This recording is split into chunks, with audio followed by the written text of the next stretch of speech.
Hello friends, welcome back to Shravani study guide YouTube channel. ఈరోజు వీడియోలో CTET Telugu pedagogy complete revision అయితే చేస్తాను. దానికంటే ముందు ఒకసారి సీటెడ్ తెలుగు ప్యాటర్న్ ఎలా ఉంటుంది ఒకసారి అబ్జర్వ్ చేద్దాం.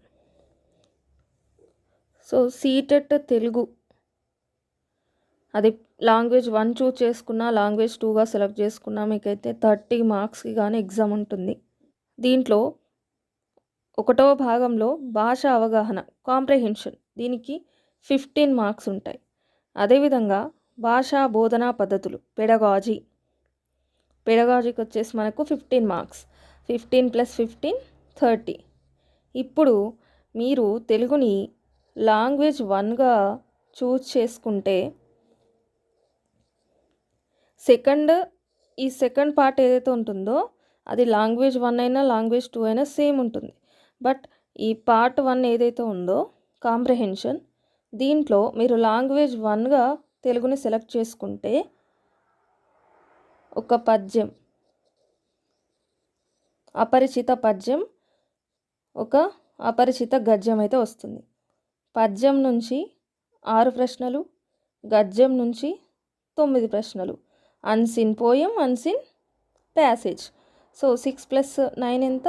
15 మార్క్స్. ఇది మీరు లాంగ్వేజ్ 1గా తెలుగు సెలెక్ట్ చేసుకుంటే ఈ విధంగా ప్యాటర్న్ ఉంటుంది. ఇక్కడ మీరు గుర్తుంచుకోవాల్సిన అంశం ఏంటంటే పద్యం కాబట్టి దీంట్లో పద్యానికి సంబంధించి 2 or 3 క్వశ్చన్స్ రావచ్చు. ఇంకా రిమైనింగ్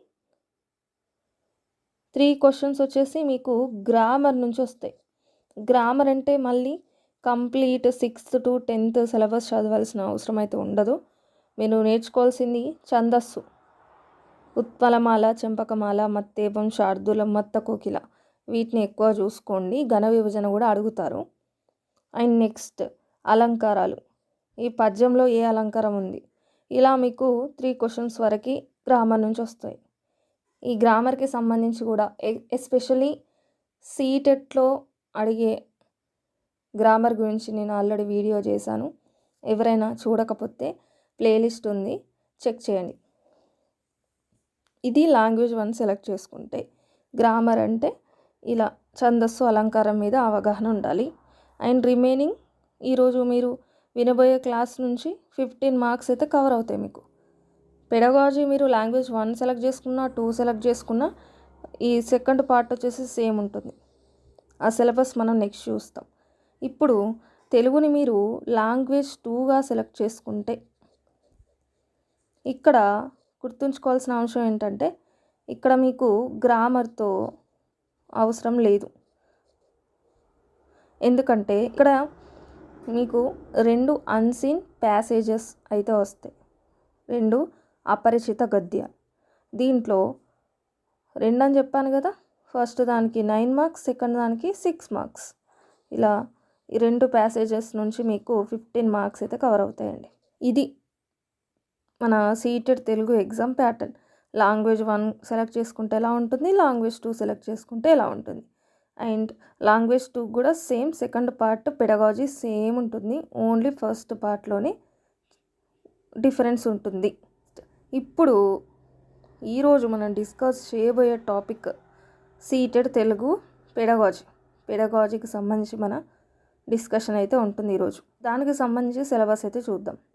ఇక్కడ గుర్తుపెట్టుకోవాల్సిన అంశం ఏంటంటే సో సీటెట్లో ఉండే లాంగ్వేజెస్ అన్నిటికీ సేమ్ పెడగాజీ అయితే సిలబస్ మారదు. ఒకవేళ మీరు ఇంగ్లీష్లో పర్ఫెక్ట్ ఉన్నారనుకోండి, ఆ నాలెడ్జ్తోని మీరు తెలుగు కూడా అటెంప్ట్ చేయొచ్చు. అండ్ తెలుగు ఈరోజు ఈ వీడియోస్ చూసినా కూడా మీరు ఇంగ్లీష్లో కూడా స్కోర్ అవుతుంది, ఇంటర్లింక్ ఉంటుంది. ఎందుకంటే సిలబస్ సేమ్ కాబట్టి most of the syllabus same ఉంటుంది. టోటల్గా ఎన్ని ఉన్నాయి? 9 టాపిక్స్ అయితే ఉన్నాయి. First topic learning and acquisition. Second one principles of language teaching. Third one role of listening and speaking, function of language and how children use it as a tool. Fourth one critical perspective on the role of grammar in learning a language for communicating ideas verbally and in written form.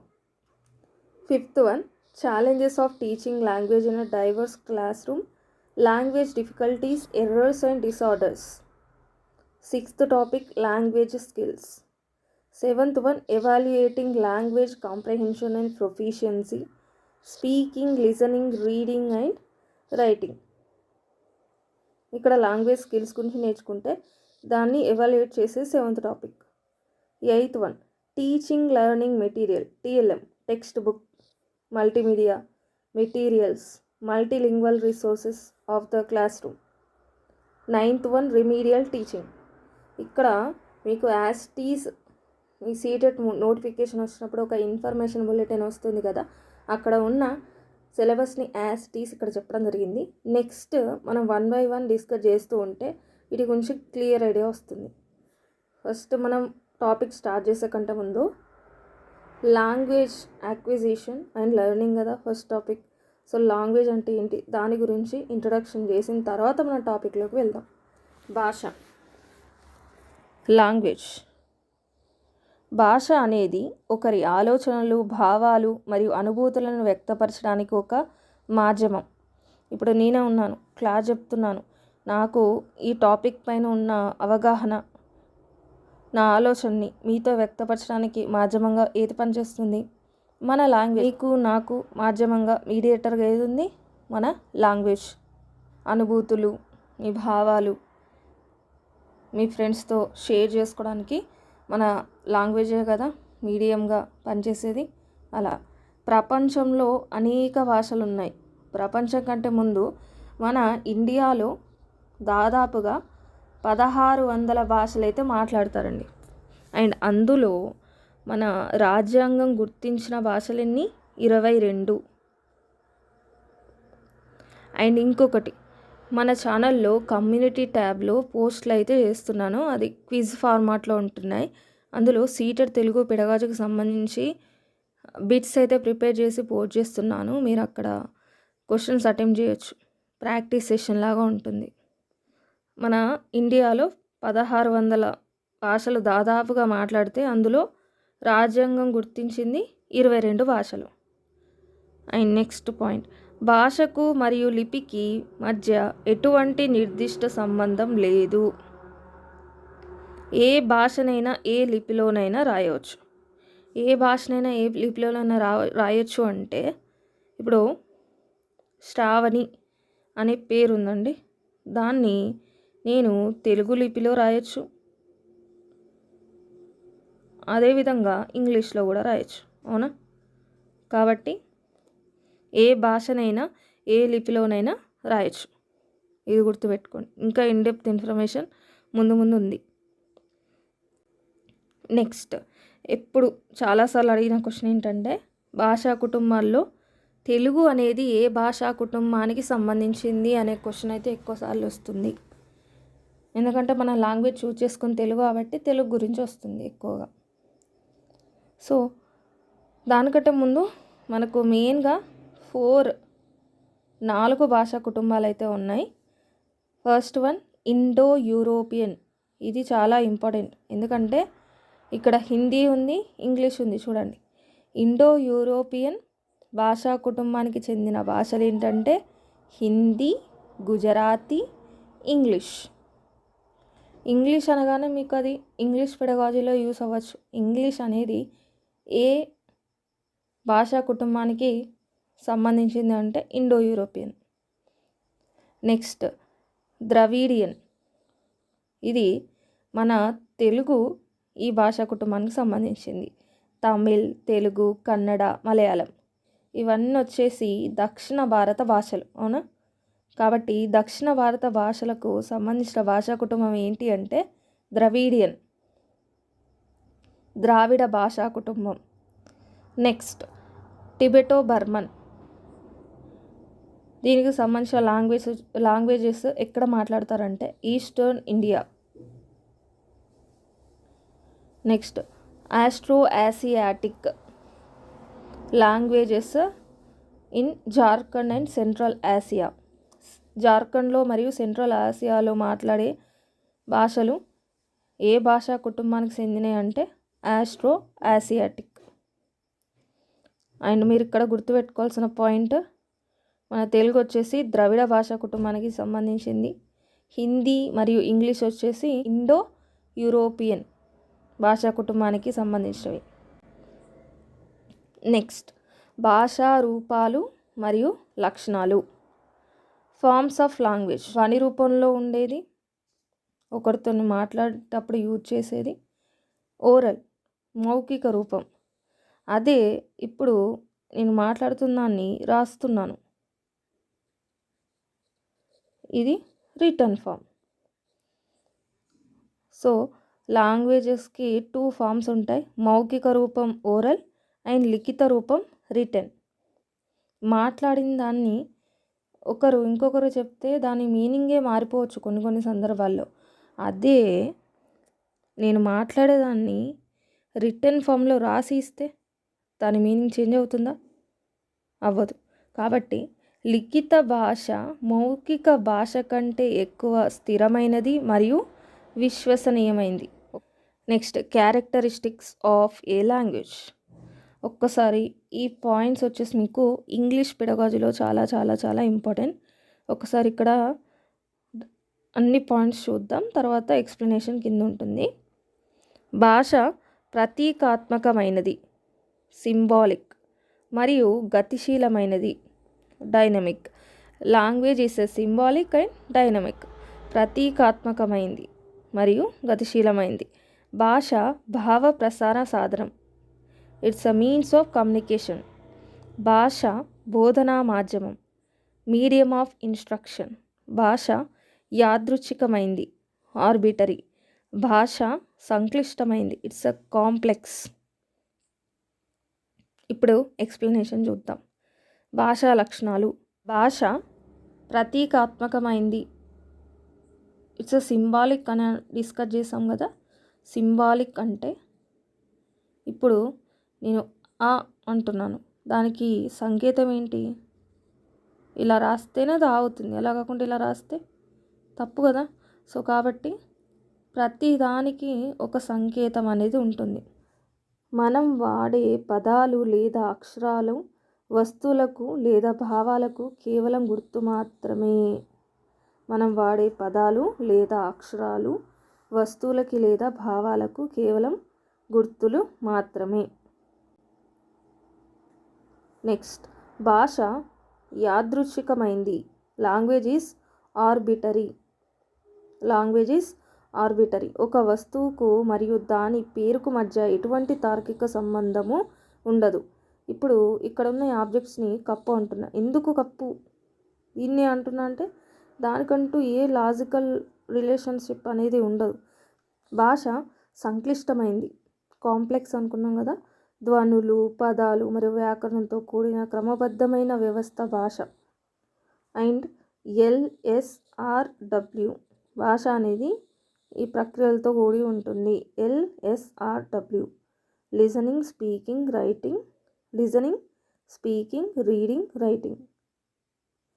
Next, భాష గతిశీలమైనది, dynamic. నది ప్రవాహంలో భాష ఎప్పుడూ మారుతూ కొత్త పదాలని సంతరించుకుంటూ ఉంటుంది. So భాష అనేది ఎప్పటికప్పుడు చేంజ్ అవుతూ ఉంటుంది. Example, picture. ఇప్పుడు పిక్చర్ అనేది దేనికి వాడుతున్నాం? మొబైల్లో దేన్నైనా మనం క్యాప్చర్ చేస్తే దాన్ని పిక్చర్ అంటాం. కానీ ఒకప్పుడు పిక్చర్ని మూవీ, ఇప్పుడు మనం మూవీ అంటున్నాం కదా, ఈ పిక్చర్ ప్లేస్లో మనకు మూవీ అనే వర్డ్ వచ్చింది. అంటే భాష అనేది ఒకప్పటికి ఇప్పటికి చేంజ్ అవుతుంది కదా. కాబట్టి భాష అనేది గతిశీలమైంది. భావ ప్రసార సాధనం, దీని గురించిగా చెప్పక్కర్లేదు, కమ్యూనికేషన్ కోసమే కదా మనం యూజ్ చేసేది ఎక్కువగా. నెక్స్ట్, బోధనా మాధ్యమం. బోధనా మాధ్యమం, మీడియం ఆఫ్ ఇన్స్ట్రక్షన్. అంటే మన స్కూల్లో మనకు ఏదైనా సబ్జెక్ట్ టీచ్ చేయడానికి కూడా విద్యా బోధనకి భాష అనేది ముఖ్య ఆధారం అవుతుంది. ఇలా ఇవి భాషా లక్షణాలు. ఇవన్నీ కూడా భాషా లక్షణాలు. ఇప్పుడు మన టాపిక్లోకి ఎంటర్ అవుతున్నాం. లాంగ్వేజ్ అక్విజిషన్, లాంగ్వేజ్ అక్విజిషన్, భాష సముపార్జన, భాష సముపార్జన. సముపార్జన ఎలా జరుగుతుంది చూద్దాం. ఎలాంటి క్రమబద్ధమైన అభ్యాసం లేకుండా సహజంగా భాషను నేర్చుకోవడాన్ని భాషా సముపార్జన అంటారు. మాతృభాష అనేది సముపార్జించుకున్న భాష. చిన్న పిల్లవాడికి స్కూల్కి వెళ్తాడా, వాళ్ళ ఫ్యామిలీ మెంబర్స్తో చుట్టూ ఉన్న వాళ్ళతో ఇంటరాక్ట్ అవుతూ ఆటోమేటిక్గా మాట్లాడుతూ ఉంటాడు. సో అతనికి ఎలాంటి క్రమబద్ధమైన అభ్యాసం అవసరం ఉంటుందా? అవసరం లేదు. అదంతా అవసరం లేకుండా సహజంగా భాష అనేది తనకు వచ్చేస్తుంది. దాన్ని మనము భాషా సముపార్జన అంటాం. బెస్ట్ ఎగ్జాంపుల్ ఏంటి? మాతృభాష. మాతృభాష అనేది మనము సముపార్జించుకుంటాం, గ్రహిస్తాం చుట్టూ ఉన్న ఎన్విరాన్మెంట్ నుంచి, ఆటోమేటిక్గా మాట్లాడేస్తాం. దానికంటూ ఇక్కడ స్కూల్కి వెళ్ళి టీచర్ దగ్గర వ్యాకరణ నియమాలు, సూత్రాలు ఇవన్నీ చేర్చుకోవడం అవసరం లేదు. డైరెక్ట్గా మనకు అది వచ్చేస్తుంది. ఇప్పుడు మీకు సముపార్జన అర్థమైతే దానికి కంప్లీట్ ఆపోజిట్ అభ్యసనం. వితౌట్ ఎఫర్ట్ మనము ఒక భాషను నేర్చుకుంటే అది మనకు సముపార్జన కిందికి వస్తుంది. అలా కాకుండా విత్ ఎఫర్ట్ నేర్చుకుంటున్నామనే అవగాహనతో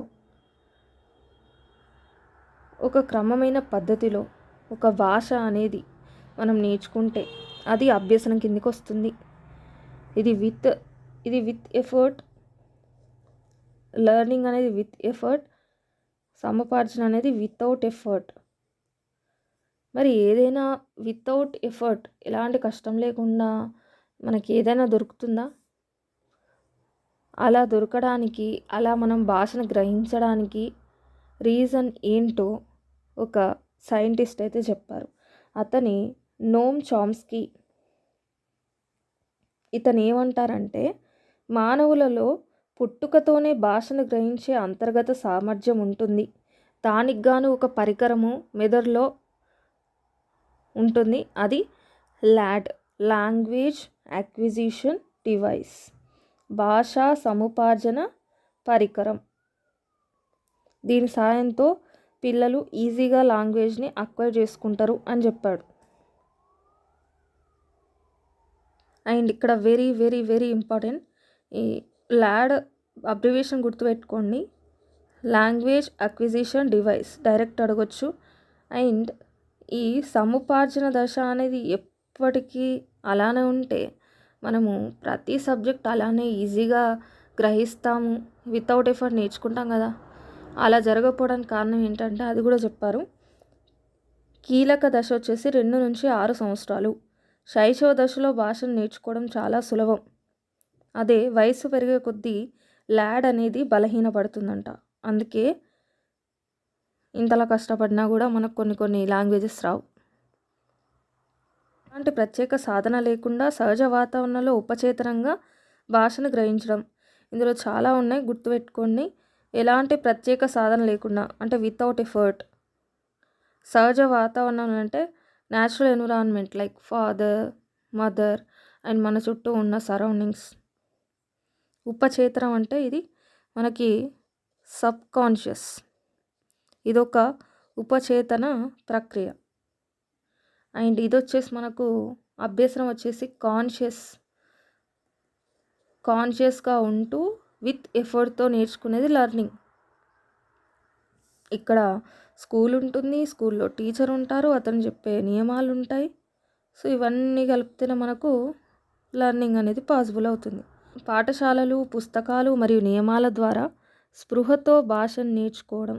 ఎగ్జాంపుల్ ఏ లాంగ్వేజెస్ వస్తాయి? 2వ భాష లేదా ఇంగ్లీష్.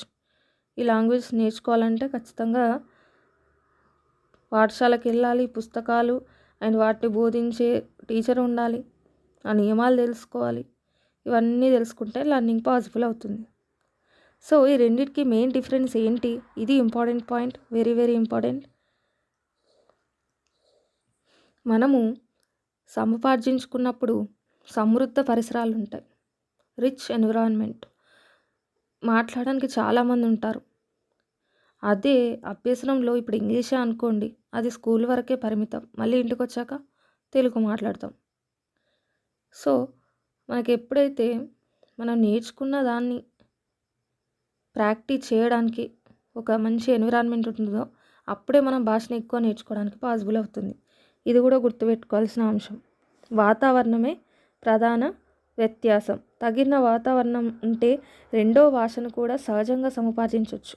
ఇది మనకు వచ్చిన డిఫికల్టీ అంత ఎక్కడంటే ఇక్కడ.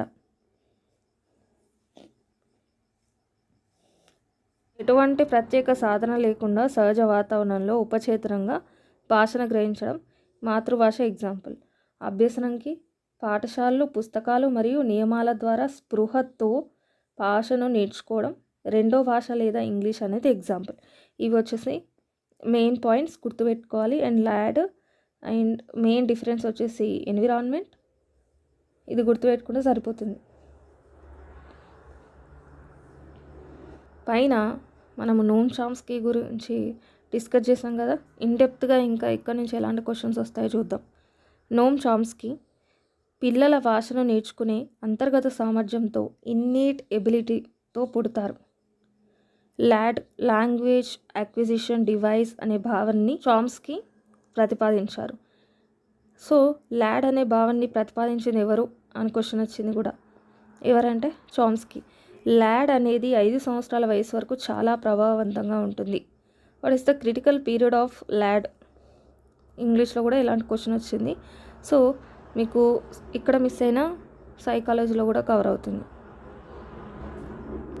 Language acquisition stands for learning language without making any deliberate or conscious effort. గుర్తుపెట్టుకోండి, ఇంగ్లీష్లో యూజ్ అవుతుంది.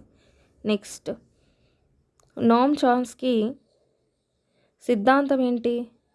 భాషా సముపార్జన సిద్ధాంతం, ఆర్ దీన్నే ఇంకొక పేరు ఏంటంటే భాషా సహజ సిద్ధాంతం. Chomsky nativist theory. భాష అనేది పుట్టుకతో వచ్చే ఒక సహజ సామర్థ్యం. మెదడులోని ఒక ప్రత్యేక వ్యవస్థ ద్వారా ఇది సాధ్యమవుతుంది. ఆ ప్రత్యేక వ్యవస్థ ఏంటి? ల్యాడ్. అండ్ బ్రెయిన్లో లెఫ్ట్ సైడ్ వచ్చేసి లాజికల్ బ్రెయిన్ ఉంటుంది. సో లెఫ్ట్ సైడ్ వచ్చేసి లాజికల్ థింకింగ్, రైట్ సైడ్ వచ్చేసి క్రియేటివ్. సో ఈ లాంగ్వేజ్ వచ్చేసి మనకు ఏ సైడ్ ఉంటుందో లెఫ్ట్ సైడ్ బ్రెయిన్లో ఉంటుంది. పిల్లలు భాషా నియమాలు గ్రహించే శక్తితోనే పుడతారు, వారు ఖాళీ పలకలు కాదు. మనం కంప్లీట్గా డిస్కస్ చేసినాం కదా. రైట్. ఇతను చెప్పిన ఇంకొన్ని పాయింట్స్ ఏంటంటే విశ్వజనీన వ్యాకరణం, యూనివర్సల్ గ్రామర్. ప్రపంచంలోని అన్ని భాషలకు ఉండే ఉమ్మడి వ్యాకరణ సూత్రాలతోనే పిల్లలు జన్మిస్తారు.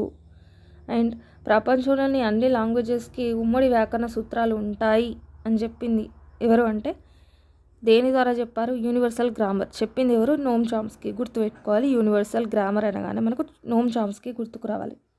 నెక్స్ట్, ఇది కూడా ఇంపార్టెంట్, ఉత్పాదక వ్యాకరణం, జనరేటివ్ గ్రామర్. పిల్లలు కేవలం వినడమే కాకుండా వ్యాకరణ సూత్రాలతో సొంతంగా వాక్యాలను తయారు చేయగలరు. పిల్లలు కేవలం విన్నవే కాకుండా వ్యాకరణ సూత్రాలతో సొంతంగా కొత్త వాక్యాలను తయారు చేయగలరు అని చెప్పింది నోమ్ చామ్స్కీ. అదేంటో చెప్పారు? ఉత్పాదక వ్యాకరణం. ఇది వచ్చేసి నోమ్ చామ్స్కీ గురించి. నెక్స్ట్, భాష గురించి ఇంకొంతమంది సైంటిస్టులు కూడా కొన్ని అంశాలు చెప్పారు. ఇక్కడ నుంచి ఖచ్చితంగా 2 మార్క్స్ అయితే కవర్ అవుతాయి. వస్తే మన పైన ఆల్రెడీ డిస్కస్ చేసిన చామ్స్కీ గురించి రావచ్చు, లేకపోతే ఎక్కువగా వైగోట్స్కీ, జీన్ పియాజే గురించి కూడా అడుగుతారు. First, gene పియాజే. ఆలోచన భాషకు ముందు ఉంటుంది అని చెప్పింది ఎవరు? జీన్ పియాజే. అంటే మనం మాట్లాడేదానికంటే ముందు ఆలోచన అనేది ఫస్ట్, ఆలోచన తర్వాతనే మాట్లాడతాం అని చెప్పింది జీన్ పియాజే. ఒక పిల్లవాడు మొదట ఆలోచిస్తాడు, ఆ తర్వాత ఆ ఆలోచన నుండి మాట్లాడతాడు అని పియాజే అన్నారు. ఓకేనా? ఇది గుర్తుపెట్టుకోండి. ఆలోచన, భాష. వైగోట్స్కీ. ఆలోచన మరియు భాష జీవితం ప్రారంభం నుండి పరస్పర ఆధారిత ప్రక్రియలు. భాష ఆలోచనపై తీవ్ర ప్రభావాన్ని చూపిస్తుంది. భాష అనేది ఆలోచనపైనే తీవ్ర ప్రభావాన్ని చూపిస్తుందని చెప్పింది వైగోట్స్కీ. అయితే ఆలోచన మరియు ప్రసంగం అంటే మనం మాట్లాడేది వేరు వేరు. అది ఎప్పటి వరకు వేరు వేరు? ఇది 3 సంవత్సరాల వయసు నుంచే, అంటే 3 సంవత్సరాల ముందు వరకు కూడా ఈ ఆలోచన, ప్రసంగం అనేవి వేరువేరుగా ఉంటాయి అని చెప్పింది వైగోట్స్కి. అవి ఎప్పుడు విలీనం అవుతాయంటే 3 సంవత్సరాల వయసు నుంచి. ఆలోచన, ప్రసంగం ఇది 3 సంవత్సరాలప్పటి నుంచి ఈ రెండు కూడా విలీనమవుతాయి. ఈ పాయింట్ అయితే ఎన్నిసార్లు వచ్చిందో నేను చెప్పలేనండి. చాలాసార్లు రిపీట్ అయిన క్వశ్చన్ ఏంటి అంటే సోషల్ ఇంటరాక్షన్ అనే భావన తీసుకొచ్చింది ఎవరు? వైగోట్స్కి. సామాజిక సంపర్కం అనే భావన వైగోట్స్కీకి సంబంధించింది. ఇది చాలా చాలా చాలా ఇంపార్టెంట్. ఈ క్వశ్చన్ ఖచ్చితంగా ఇందులో కాకపోతే సైకాలజీ, లేకపోతే ఇంకొక పెడగాజీ క్వశ్చన్ రాకుండా అయితే సీటెట్ ఉండదు. బిఎఫ్ స్కిన్నర్ పిల్లలు తమ తల్లిదండ్రులు మరియు చుట్టూ ఉన్న వ్యక్తుల భాషని అనుకరిస్తారని సూచించారు. సో పిల్లలు వచ్చేసి తల్లిదండ్రులు అండ్ వాళ్ళ చుట్టూ ఉన్న వాళ్ళ భాషని అనుకరిస్తారని చెప్పింది ఎవరు? అనుకరణ వచ్చిందంటే బిఎఫ్ స్కిన్నర్. అనుకరించిన భాషని పునర్బలనం, మళ్ళీ మళ్ళీ అనడం ద్వారా నేర్చుకుంటాడు భాషని అని చెప్పింది బిఎఫ్ స్కిన్నర్. ఈ సిద్ధాంతాలు భాషా అభివృద్ధి మరియు ఆలోచన విధానాలపై విభిన్న దృక్పథాలను అందిస్తాయి. అంతే కదా. సో ఫస్ట్ మీరు అబ్జర్వ్ చేస్తే జీన్ పియాజే ఆలోచించిన తర్వాతనే మాట్లాడతారని చెప్పారు. అదే వైగోట్స్కి ఆలోచన, ప్రసంగం వేరు వేరు, 3 సంవత్సరాల నుంచి విలీనమవుతాయి. భాష అనేది మనం మాట్లాడే భాషనే మన ఆలోచనని ప్రభావితం చేస్తుందని చెప్పారు. అండ్ పిల్లలు వచ్చేసి తల్లిదండ్రులు వాళ్ళ చుట్టూ ఉన్న ఎన్విరాన్మెంట్ నుంచి, సరౌండింగ్స్ నుంచి భాష అనేది నేర్చుకుంటారు అని స్కిన్నర్ చెప్పారు. ఈ భాష గురించి ఉన్న విద్యా చట్టాలు అండ్ మన రాజ్యాంగంలో ఏముంది వీటి గురించి కూడా డిస్కస్ చేద్దాం. ఇందులో నుంచి 2 మార్క్స్ దాకా రావచ్చు. వస్తే తెలుగులో వస్తుంది అండ్ ఇంగ్లీష్ గురించి కూడా మనం ఇక్కడ మాట్లాడతాం. ఎందుకంటే మనకు 3 లాంగ్వేజ్ ఫార్ములా ఉంది కదా. సో ఆ టాపిక్ కవర్ అవుతుంది కాబట్టి ఇక్కడ ఇంగ్లీష్లో రావచ్చు అండ్ తెలుగులో కూడా రావడానికి ఛాన్స్ ఉంది. ఎన్సిఎఫ్ 2005 దీని ప్రకారం ఇంగ్లీష్ అనేది ద్వితీయ భాష. సో ఇక్కడ మీరు గుర్తుపెట్టుకోవాల్సింది ఎన్సిఎఫ్ 2005 పరిశీలన అనే పదం గుర్తుపెట్టుకోవాలి. ఎన్సిఎఫ్ 2005 పరిశీలన ప్రకారం ఇంగ్లీష్ అనేది మనకు ద్వితీయ భాష. భారతదేశం వంటి బహుభాషా దేశంలో ఇంగ్లీష్ అనేది గ్లోబల్ లాంగ్వేజ్ అవుతుంది. భారతదేశం బహుభాషా దేశం అని ఎందుకు అంటున్నాం? ఇంతకుముందే చెప్పాను కదా, ఆల్మోస్ట్ మన ఇండియాలో 1600 భాషలు అయితే మాట్లాడతారు. అన్ని భాషలు మాట్లాడుతున్నాం కాబట్టి మన భారతదేశం బహుభాషా దేశం అవుతుంది. సో మన ఇండియా లాంటి మల్టీలింగ్వల్ కంట్రీలో ఇంగ్లీష్ వచ్చేసి గ్లోబల్ లాంగ్వేజ్. సో గుర్తుపెట్టుకోండి, ఇంగ్లీష్లో 1 మార్క్ కంపల్సరీ. అండ్ ఇదంతా ఎందుకు చెప్తున్నాం అంటే దీంట్లో మల్టీలింగ్వలిజం, బహుభాషావాదం అనేది ఒక వనరు లాంటిది. దాన్ని మనము ఒక వనరులాగా క్లాస్లో యూజ్ చేసి బోధన చేయాల్సి ఉంటుంది. భారత రాజ్యాంగం ప్రకారము OLA అఫీషియల్ లాంగ్వేజ్ యాక్ట్ 1963 ప్రకారం ఇంగ్లీష్ అనేది అసోసియేట్ అఫీషియల్ లాంగ్వేజ్ అని ఏ ఆర్టికల్ చెప్తుందంటే ఆర్టికల్ 343 సబ్సెక్షన్ 2. ఓకేనా. అఫీషియల్ లాంగ్వేజ్ యాక్ట్ ప్రకారం ఇంగ్లీష్ అసోసియేట్ అఫీషియల్ లాంగ్వేజ్ సహా అధికార భాష. ఇండియాలో అఫీషియల్ లాంగ్వేజ్ ఏంటి? అఫీషియల్ లాంగ్వేజ్ యాక్ట్ ప్రకారం హిందీ. ఇది ఆర్టికల్ చెప్తుందంటే ఆర్టికల్ 343 సబ్సెక్షన్ 1. సో ఇది మీకు 3 లాంగ్వేజ్ ఫార్ములాలో చాలా యూజ్ అవుతుంది. ఎందుకంటే దాంట్లో సెకండ్ లాంగ్వేజ్ ఏంటి, థర్డ్ లాంగ్వేజ్ ఏంటి అని ఉంటుంది.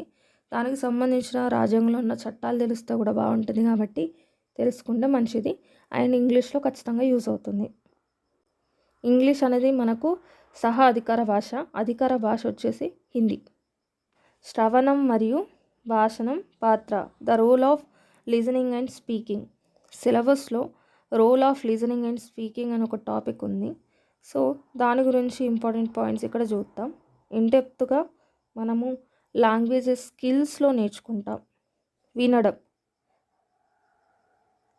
మనకు listening and speaking, LSRW, listening, speaking. ఇవి రెండు స్టార్టింగ్లో ఉన్న రెండు నైపుణ్యాలు. సో లిజనింగ్ ఇంతకుముందు మన స్కిన్నర్ ఏం చెప్పారు, పిల్లలు అది చుట్టూ తల్లిదండ్రుల నుంచి చుట్టూ ఉన్న పరిసరాల నుంచి విని అనుకరిస్తాడన్నారు. కాబట్టి ఫస్ట్ పిల్లవాడు చేసేది ఏంటి, లిజనింగ్. ఆ తర్వాత అనుకరిస్తూ మాట్లాడతాడు. ఈ రెండింటి మనం ప్రాథమిక నైపుణ్యాలు అంటాం. స్కూల్లోకి వెళ్ళక ముందే ఇవి పిల్లవానికి అలవడతాయి. లిజనింగ్ అంటే స్పీకింగ్. ఇది నిరక్షరాస్యునికైనా అక్షరాస్యునికైనా పాసిబుల్ అయ్యేటివి లిజనింగ్ అండ్ స్పీకింగ్. వినడం, ఇక్కడ వినడం అంటే మనం ఒక సమాచారాన్ని గ్రహిస్తున్నాం కాబట్టి ఈ లిజనింగ్ అనేది మనకు గ్రహణ నైపుణ్యం అవుతుంది. ఇంగ్లీష్లో అడుగుతారు, తెలుగులో అడుగుతారు, ఇంగ్లీష్లో కూడా అడగచ్చు. తెలుగు ఎగ్జామ్ అయినా కూడా ఇంగ్లీష్లో కూడా అడుగుతారు. రిసెప్టివ్ స్కిల్ గుర్తుపెట్టుకోండి. గ్రహణం అంటే మనం రిసీవ్ చేసుకుంటాం ఇన్ఫర్మేషన్, అలా గుర్తుపెట్టుకోండి. వినడం గ్రహణ నైపుణ్యం, దీని ఇంగ్లీష్లో రిసెప్టివ్ స్కిల్ అంటారు. భాష అభ్యసనంలో ఇది మొదటి మెట్టు. దీని ద్వారానే పిల్లలు పదాల ఉచ్చారణని గ్రహిస్తారు. అవునా, రైట్. నెక్స్ట్, ఏకాగ్రత మరియు సామాజిక సంబంధాలు. వినడం ఏకాగ్రతను పెంచితే మాట్లాడడం ఇతరులతో స్నేహ సంబంధాలని మెరుగుపరుస్తుంది. వినడం ద్వారా మన ఇన్ఫర్మేషన్ని రిసీవ్ చేసుకుంటే, ఇక్కడ మాట్లాడడం అంటే ఒకరికి ఇన్ఫర్మేషన్ ఇస్తున్నాం, ప్రొడ్యూస్ చేస్తున్నాం అట్లా. కాబట్టి ఇది మాట్లాడడం అనేది వ్యక్తీకరణ నైపుణ్యం కిందికి వస్తుంది. మాట్లాడడం ఏ నైపుణ్యానికి సంబంధించిందంటే వ్యక్తీకరణ నైపుణ్యం. ఇంకా క్లియర్గా ముందు ముందు తెలుసుకుంటాం. ఇక్కడ నుంచి ఖచ్చితంగా క్వశ్చన్ వస్తుంది. ఇది పిల్లలు తమ ఆలోచనల్ని, భావాల్ని బయట పెట్టేందుకు మరియు ఆత్మవిశ్వాసాన్ని పెంచుకోవడానికి ఉపయోగపడుతుంది. ఏం ఉపయోగపడుతుంది, మాట్లాడడం. ఇప్పుడు కీ ఫంక్షన్స్ ఆఫ్ లాంగ్వేజ్ చూద్దాం. భావ వినిమయం మరియు ఆలోచన సాధనం. సమాచారాన్ని చేరవేయడమే కాకుండా మన ఆలోచనలకి ఒక రూపం ఇచ్చేందుకు భాష అవసరం. ఈ భాష ద్వారా సాంస్కృతిక ప్రసారం జరుగుతుంది, కల్చరల్ ట్రాన్స్మిషన్ అనేది జరుగుతుంది. ఇలా మన సంస్కృతి, సాంప్రదాయాలు మరియు విలువలు ఒక తరం నుండి మరొక తరానికి భాష ద్వారానే అందుతాయి. ఇంకా ఎలా యూస్ అవుతుంది, సామాజిక నియంత్రణ, సోషల్ కంట్రోల్. సమాజంలోని నియమాలను పాటించడానికి మరియు ప్రవర్తన సరిదిద్దడానికి భాష అనేది తోడ్పడుతుంది. ఇది వచ్చేసి జనరల్గా ఈ టాపిక్ గురించి ఎక్స్ప్లెనేషన్. ఇంకా క్లియర్గా మనకు లాంగ్వేజ్ స్కిల్స్లో ఉంటుంది. ఆ టాపిక్ని ఎక్కువగా ఫోకస్ చేయండి. Role of listening and speaking, functions of a language, how children used as a tool. Already మనము role of listening and speaking discuss చేసాం. ఇప్పుడు function of a language and how children used as a tool గురించి discuss చేద్దాం. భాష యొక్క విధుల గురించి Michael Faraday గారు ఏం చెప్పారో చూద్దాం. ప్రముఖ భాషావేత్త అయిన మైకేల్ హాలిడే భాషకు 7 ప్రధాన విధులు ఉన్నాయని ప్రతిపాదించాడు. ఎవరు భాషకు 7 ప్రధాన విధులు ఉన్నాయని ప్రతిపాదించారంటే మైకేల్ హాలిడే. ఇవి భాషకు కేవలం నియమాల వ్యవస్థ కాకుండా ఒక సామాజిక సాధనంగా ఎలా ఉపయోగిస్తామో చూపిస్తాయి. మనకు కంప్లీట్గా 7 విధులైతే ఉన్నాయి. ఫస్ట్ వన్, సాధనాకారి విధి, ఇన్స్ట్రుమెంటల్. అవసరాలు మరియు కోరికల్ని వ్యక్తపరచడానికి యూజ్ చేస్తారు. ఉదాహరణ చూసినట్లయితే, నాకు జ్యూస్ కావాలి, నాకు ఆకలిగా ఉంది, ఇలా అతని అవసరాలు, కోరికలను అయితే వ్యక్తపరుస్తాడు. సెకండ్ వన్, నియంత్రణ విధి. నువ్వు ఇది చేయకూడదు, అది చెయ్యి అంటే దీనివల్ల ఏం తెలుస్తుంది, ఇతరుల ప్రవర్తనని నియంత్రించడం లేదా ప్రభావితం అయితే చేస్తున్నారు. థర్డ్ వన్, పరస్పర చర్య విధి, ఇంటరాక్షనల్. ఎగ్జాంపుల్, సంభాషణలు, స్నేహపూర్వక చర్చలు. చర్య విధి ఇంటరాక్షన్ కోసం యూజ్ చేస్తాం. ఇతరులతో సంబంధాలను నిర్మించడం మరియు కొనసాగించడం.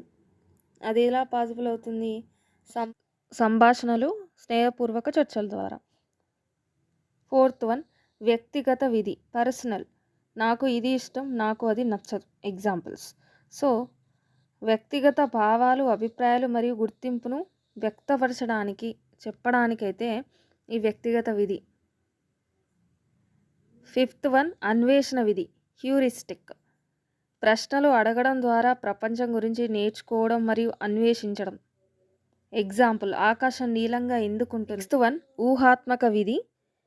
ఉదాహరణ వచ్చేసి కథలు చెప్పడం, ఊహాజనిత ఆటలు. వీటి ద్వారా కథలు, కల్పిత ప్రపంచాలు మరియు సృజనాత్మక ఆలోచనలు అయితే సృష్టించవచ్చు. సెవెంత్ వన్, ప్రాతినిధ్య విధి, రిప్రజెంటేషనల్. ఎగ్జాంపుల్స్, ఇది నా ఇల్లు, ఇది నా వీడియో. వాస్తవాలు, సమాచారం మరియు విషయాలను వివరించడం ప్రాతినిధ్య విధి కిందకి వస్తుంది. ఇలా మైకేల్ ఫారడే గారు భాషకు సంబంధించి అది ఒక టూల్ లాగా ఎలా యూజ్ చేస్తామని చెప్పి 7 విధులను అయితే మనకు తెలియజేయడం జరిగిందండి. భాషా నైపుణ్యాలు టాపిక్ వచ్చేసింది. భాషా నైపుణ్యాలు, లాంగ్వేజ్ స్కిల్స్, LSRW. బీఈడీ చేసిన వాళ్ళందరికీ తెలిసింది ఏంటంటే LSRW. దీంట్లో ఎల్ అంటే లిజనింగ్, శ్రవణం. రెండవ నైపుణ్యం స్పీకింగ్, భాషణం. మూడవ నైపుణ్యం రీడింగ్, పఠనం. నాలుగవ నైపుణ్యం రైటింగ్, లేఖనం. ఓకేనా? ఇంతకుముందు ఆల్రెడీ మనం డిస్కస్ చేసాం లిజనింగ్ గురించి. మనం ఇన్ఫర్మేషన్ అనేది రిసీవ్ చేసుకుంటున్నాం. ఈ 4 నైపుణ్యాలు అబ్జర్వ్ చేస్తే ఇన్ఫర్మేషన్ రిసీవ్ ఏ నైపుణ్యాల్లో జరుగుతుంది? లిజనింగ్లో జరుగుతుంది. అలానే రీడింగ్, చదవడం ద్వారా కూడా ఎంతో కొంత ఇన్ఫర్మేషన్ మనము గ్రహిస్తాం కదా. కాబట్టి లిజనింగ్ అండ్ రీడింగ్ని ఏమంటామంటే రిసెప్టివ్ ఆర్ ప్యాసివ్ స్కిల్స్. వీటిని గ్రహణ నైపుణ్యాలు అంటారు. ఎగ్జామ్లో క్వశ్చన్ ఎలా వస్తుందంటే లిజనింగ్ అండ్ రీడింగ్ కింద ఆప్షన్స్ ఇచ్చేసి ఇవి ఏ నైపుణ్యాలని అడుగుతారు. ఏ నైపుణ్యాల కిందకు వస్తాయి? గ్రహణ నైపుణ్యాలు. ఎగ్జామ్లో గ్రహణ నైపుణ్యాలని గుర్తుపెట్టుకొని వెళ్తే మీకు మార్క్ పోతుంది. ఎందుకంటే అక్కడ రిసెప్టివ్ స్కిల్స్ అని కూడా అడగచ్చు. కాబట్టి ఇంగ్లీష్ కూడా గుర్తుపెట్టుకోవాల్సిందే. స్పీకింగ్, రైటింగ్, భాషణం, లేఖనం. మనం ఇన్ఫర్మేషన్ ప్రొడ్యూస్ చేస్తున్నాం. సో కాబట్టి ఇది ప్రొడక్టివ్, యాక్టివ్, ఎక్స్ప్రెసివ్ స్కిల్ కిందికి వస్తుంది. Listening, reading. అండ్ ఇంకెట్లా అడగచ్చు అంటే రిసెప్టివ్ స్కిల్స్ కింది వాటిలో గుర్తించండి. LS ఇస్తారు, SR ఇస్తారు, RW ఇస్తారు, LR ఇస్తారు. ఆన్సర్ ఏమవుతుంది? లిజనింగ్, రీడింగ్ అనేవి మనకు గ్రహణ నైపుణ్యాల కిందికి వస్తాయి. అండ్ ఇంతకుముందు ఆల్రెడీ డిస్కస్ చేస్తాం లిజనింగ్ అండ్ స్పీకింగ్. ఈ నైపుణ్యాలు అందరికీ ఉంటాయి. ఈ నైపుణ్యాలు వచ్చేసి మనకు ప్రైమరీ స్కిల్స్. ఇందులో ప్రాథమిక నైపుణ్యాలు ఏంటి? Listening and speaking. రీఎన్ఫోర్స్మెంట్, పునర్బలనం, కొంత ప్రాక్టీస్ అవసరం ఉన్న నైపుణ్యాలు స్పీకింగ్, రైటింగ్. ఇవి 2 మనకు స్కూల్లో పాసిబుల్ అవుతాయి. కొంత అభ్యసనం ఉంటేనే చేయగలుగుతాం. అభ్యసనం లేకుండానే మనకు అలవాడేటి? Listening and speaking. Psychological sequence, మనోవిజ్ఞాన శాస్త్రవేత్తలు చెప్పిన నైపుణ్యాల క్రమం అని మనకు క్వశ్చన్ ఇస్తారు. సో LSRW గుర్తుపెట్టుకుని సరిపోద్ది. Listening, speaking, reading, writing. సరి అయిన క్రమాన్ని గుర్తించడని రావచ్చు. ఇది ఫ్రెండ్స్ ఫస్ట్ ఇంట్రడక్షన్. ఇందులోకి వెళ్ళి మీకు 1 మార్క్ అయితే రావడానికి ఛాన్స్ ఎక్కడుందంటే గ్రహణ నైపుణ్యాలు, వ్యక్తీకరణ నైపుణ్యాలు. గుర్తుపెట్టుకోండి, తెలుగులో మాత్రమే కాదు ఇంగ్లీష్లో గుర్తుపెట్టుకోవాల్సిందే. మీకు ఎక్కువ మార్క్స్ స్కోర్ అయ్యేది, ఎక్కువ కవర్ చేసే టాపిక్ వచ్చేసి లాంగ్వేజ్ స్కిల్స్. భాషా నైపుణ్యాలకు వెళ్ళే ఎక్కువ క్వశ్చన్స్ అడగడానికి ఛాన్స్ ఉంటుంది. పఠనానికి సంబంధించిన ఇన్ఫర్మేషన్ చూద్దాం. ఇక్కడ రీసెంట్గా ఒక క్వశ్చన్ వచ్చింది. పఠనానికి సంబంధించి ఉపనైపుణ్యాన్ని గుర్తించండి అని అడిగారు. First one prediction and second one inferring. Prediction అంటే ఏంటి, ఇన్ఫరింగ్ అంటే ఏంటి మనం ముందు చూద్దాం. నెక్స్ట్ ఇది మెయిన్ పార్ట్ వచ్చేసి ఇక్కడ రీడింగ్లో మెయిన్గా 2 టైప్స్ ఉంటాయి. Loud reading, silent reading. Loud reading అంటే బాహ్య పఠనం, బయటకు చదివేదాన్ని లౌడ్ రీడింగ్ అంటారు. సైలెంట్ రీడింగ్, సైలెంట్ అంటే మౌనంగా చదివేది మౌన పఠనం. మరి బాహ్య పఠనం వల్ల లాభాలు ఏంటి? ఇది గుర్తుపెట్టుకోవాల్సిన విషయం. బాహ్య పఠనం ఎందుకు చేస్తారంటే ఇది ఉచ్చారణను మెరుగుపరుస్తుంది. ఈ బాహ్య పఠనం యూజ్ అవుతుంది. దీనివల్ల ఉచ్చారణ అనేది మెరుగుపడుతుంది. Improves pronunciation. Helpful in short text reading. చిన్న పాఠాలను చదవడానికి మాత్రం ఉపయోగపడుతుంది. ఎందుకంటే దీనికంటూ మనకు కొంచెం శ్రమించాల్సి ఉంటుంది. మనం పాఠాన్ని బిగ్గరగా చదువుతాం, అది లాంగ్ టెక్స్ట్ ఉంటే కొంచెం శ్రమతో కూడుకుంది. కాబట్టి చిన్న పాఠాలను చదవడానికి ఉపయోగపడుతుంది. అది మౌన పఠనంకి వద్దాం. ఇది మెయిన్ ఇంపార్టెంట్ పాయింట్. వేగం మరియు ఏకాగ్రతను పెంచుతుంది. వేగం మరియు ఏకాగ్రతను పెంచే పఠనం ఏంటి అంటే సైలెంట్ రీడింగ్. పెద్ద పాఠాలను చదవడానికి ఉపయోగపడుతుంది. ఎందుకంటే వితౌట్ ఎఫర్ట్ మనం సైలెంట్గా మనం రీడ్ చేస్తాం కాబట్టి ఎంత పెద్ద టెక్స్ట్ అయినా మనం అలవోకగా చదవచ్చు. లౌడ్ రీడింగ్లో బాహ్య పఠనంలో గుర్తుపెట్టుకోవాల్సిన ఉచ్చారణని మెరుగుపరుస్తుంది. మౌన పఠనంలో వేగం మరియు ఏకాగ్రతని పెంచుతుంది. Intensive reading, extensive reading. Intensive reading అంటే క్షుణ్ణ పఠనం, నిర్దిష్ట వివరాల కోసం చదవడం. ఇది తరగతి గదిలో మాత్రమే సాధ్యమవుతుంది. ఎగ్జాంపుల్, ఇంటెన్సివ్ రీడింగ్ అంటే శ్రద్ధతో చదవడం, క్షుణ్ణంగా చదవడం. సో ఎగ్జాంపుల్ వచ్చేసి వాచకం. ఎక్స్టెన్సివ్ రీడింగ్ విస్తార పఠనం. పైన వాచకం అని చెప్పుకున్నాం కాబట్టి ఇక్కడ ఎంజాయ్మెంట్ కోసం చదివేది ఉపవాచకం. ఎగ్జాంపుల్, ఉపవాచకంలో అందరికీ తెలిసిన స్టోరీ బారిస్టర్ పార్వతీశం. అది చదివిన కొద్దీ ఇంకా చదవాలనే ఇంట్రెస్ట్ వస్తుంది. దాన్ని ఎంజాయ్మెంట్ కోసం చదువుతాం, ఆనందం కోసం చదవడం విస్తార పఠనం. ఇది తరగతి బయట జరుగుతుంది అంటే లైక్ వార్తాపత్రికలు, నావెల్స్ చదివితే ఆనందం వస్తుంది కదా, అలా. ఇవన్నీ దేని కిందకి వస్తాయి? ఎక్స్టెన్సివ్ రీడింగ్ కిందకి వస్తాయి. నెక్స్ట్ రీడింగ్ టెక్నిక్స్ అని మనకు కొన్ని ఉన్నాయి. అవి ఏంటంటే స్కానింగ్, స్కిమ్మింగ్. ఇది ఇంగ్లీష్లో ఇంపార్టెంట్, అలానే తెలుగులో కూడా వస్తున్నాయి కాబట్టి చూద్దాం ఒకసారి. స్కానింగ్ నిర్దిష్ట వివరాలను కనుగొనడానికి వేగంగా చదవడం. Reading rapidly to find specific details. Example, మనం కావాల్సిన ఇన్ఫర్మేషన్ కోసం క్షుణ్ణంగా ఆ ఇన్ఫర్మేషన్ కోసం అక్కడ వెతకడం అన్నమాట. ఎగ్జాంపుల్, మనకు ఒక వర్డ్ తెలీదు, దాన్ని డిక్షనరీలో వెతకడం స్కానింగ్ కిందకు వస్తుంది. ఒక నిర్దిష్ట వివరం అంటే మనకు అర్థం తెలియని పదం కోసం వెతుకుతాం కదా, సో అది స్కానింగ్ కిందకి వస్తుంది. స్కిమ్మింగ్ విషయం యొక్క సారాంశం, గెస్ట్ లేదా సాధారణ అవగాహన, జనరల్ ఓవర్వ్యూ కోసం చదవడం. స్కిమ్మింగ్ అంటే జస్ట్ పైన ఉన్న హెడ్డింగ్ చూసి జనరలైజ్ చేయడం. ఎగ్జాంపుల్, వార్తాపత్రికలే తీసుకోండి.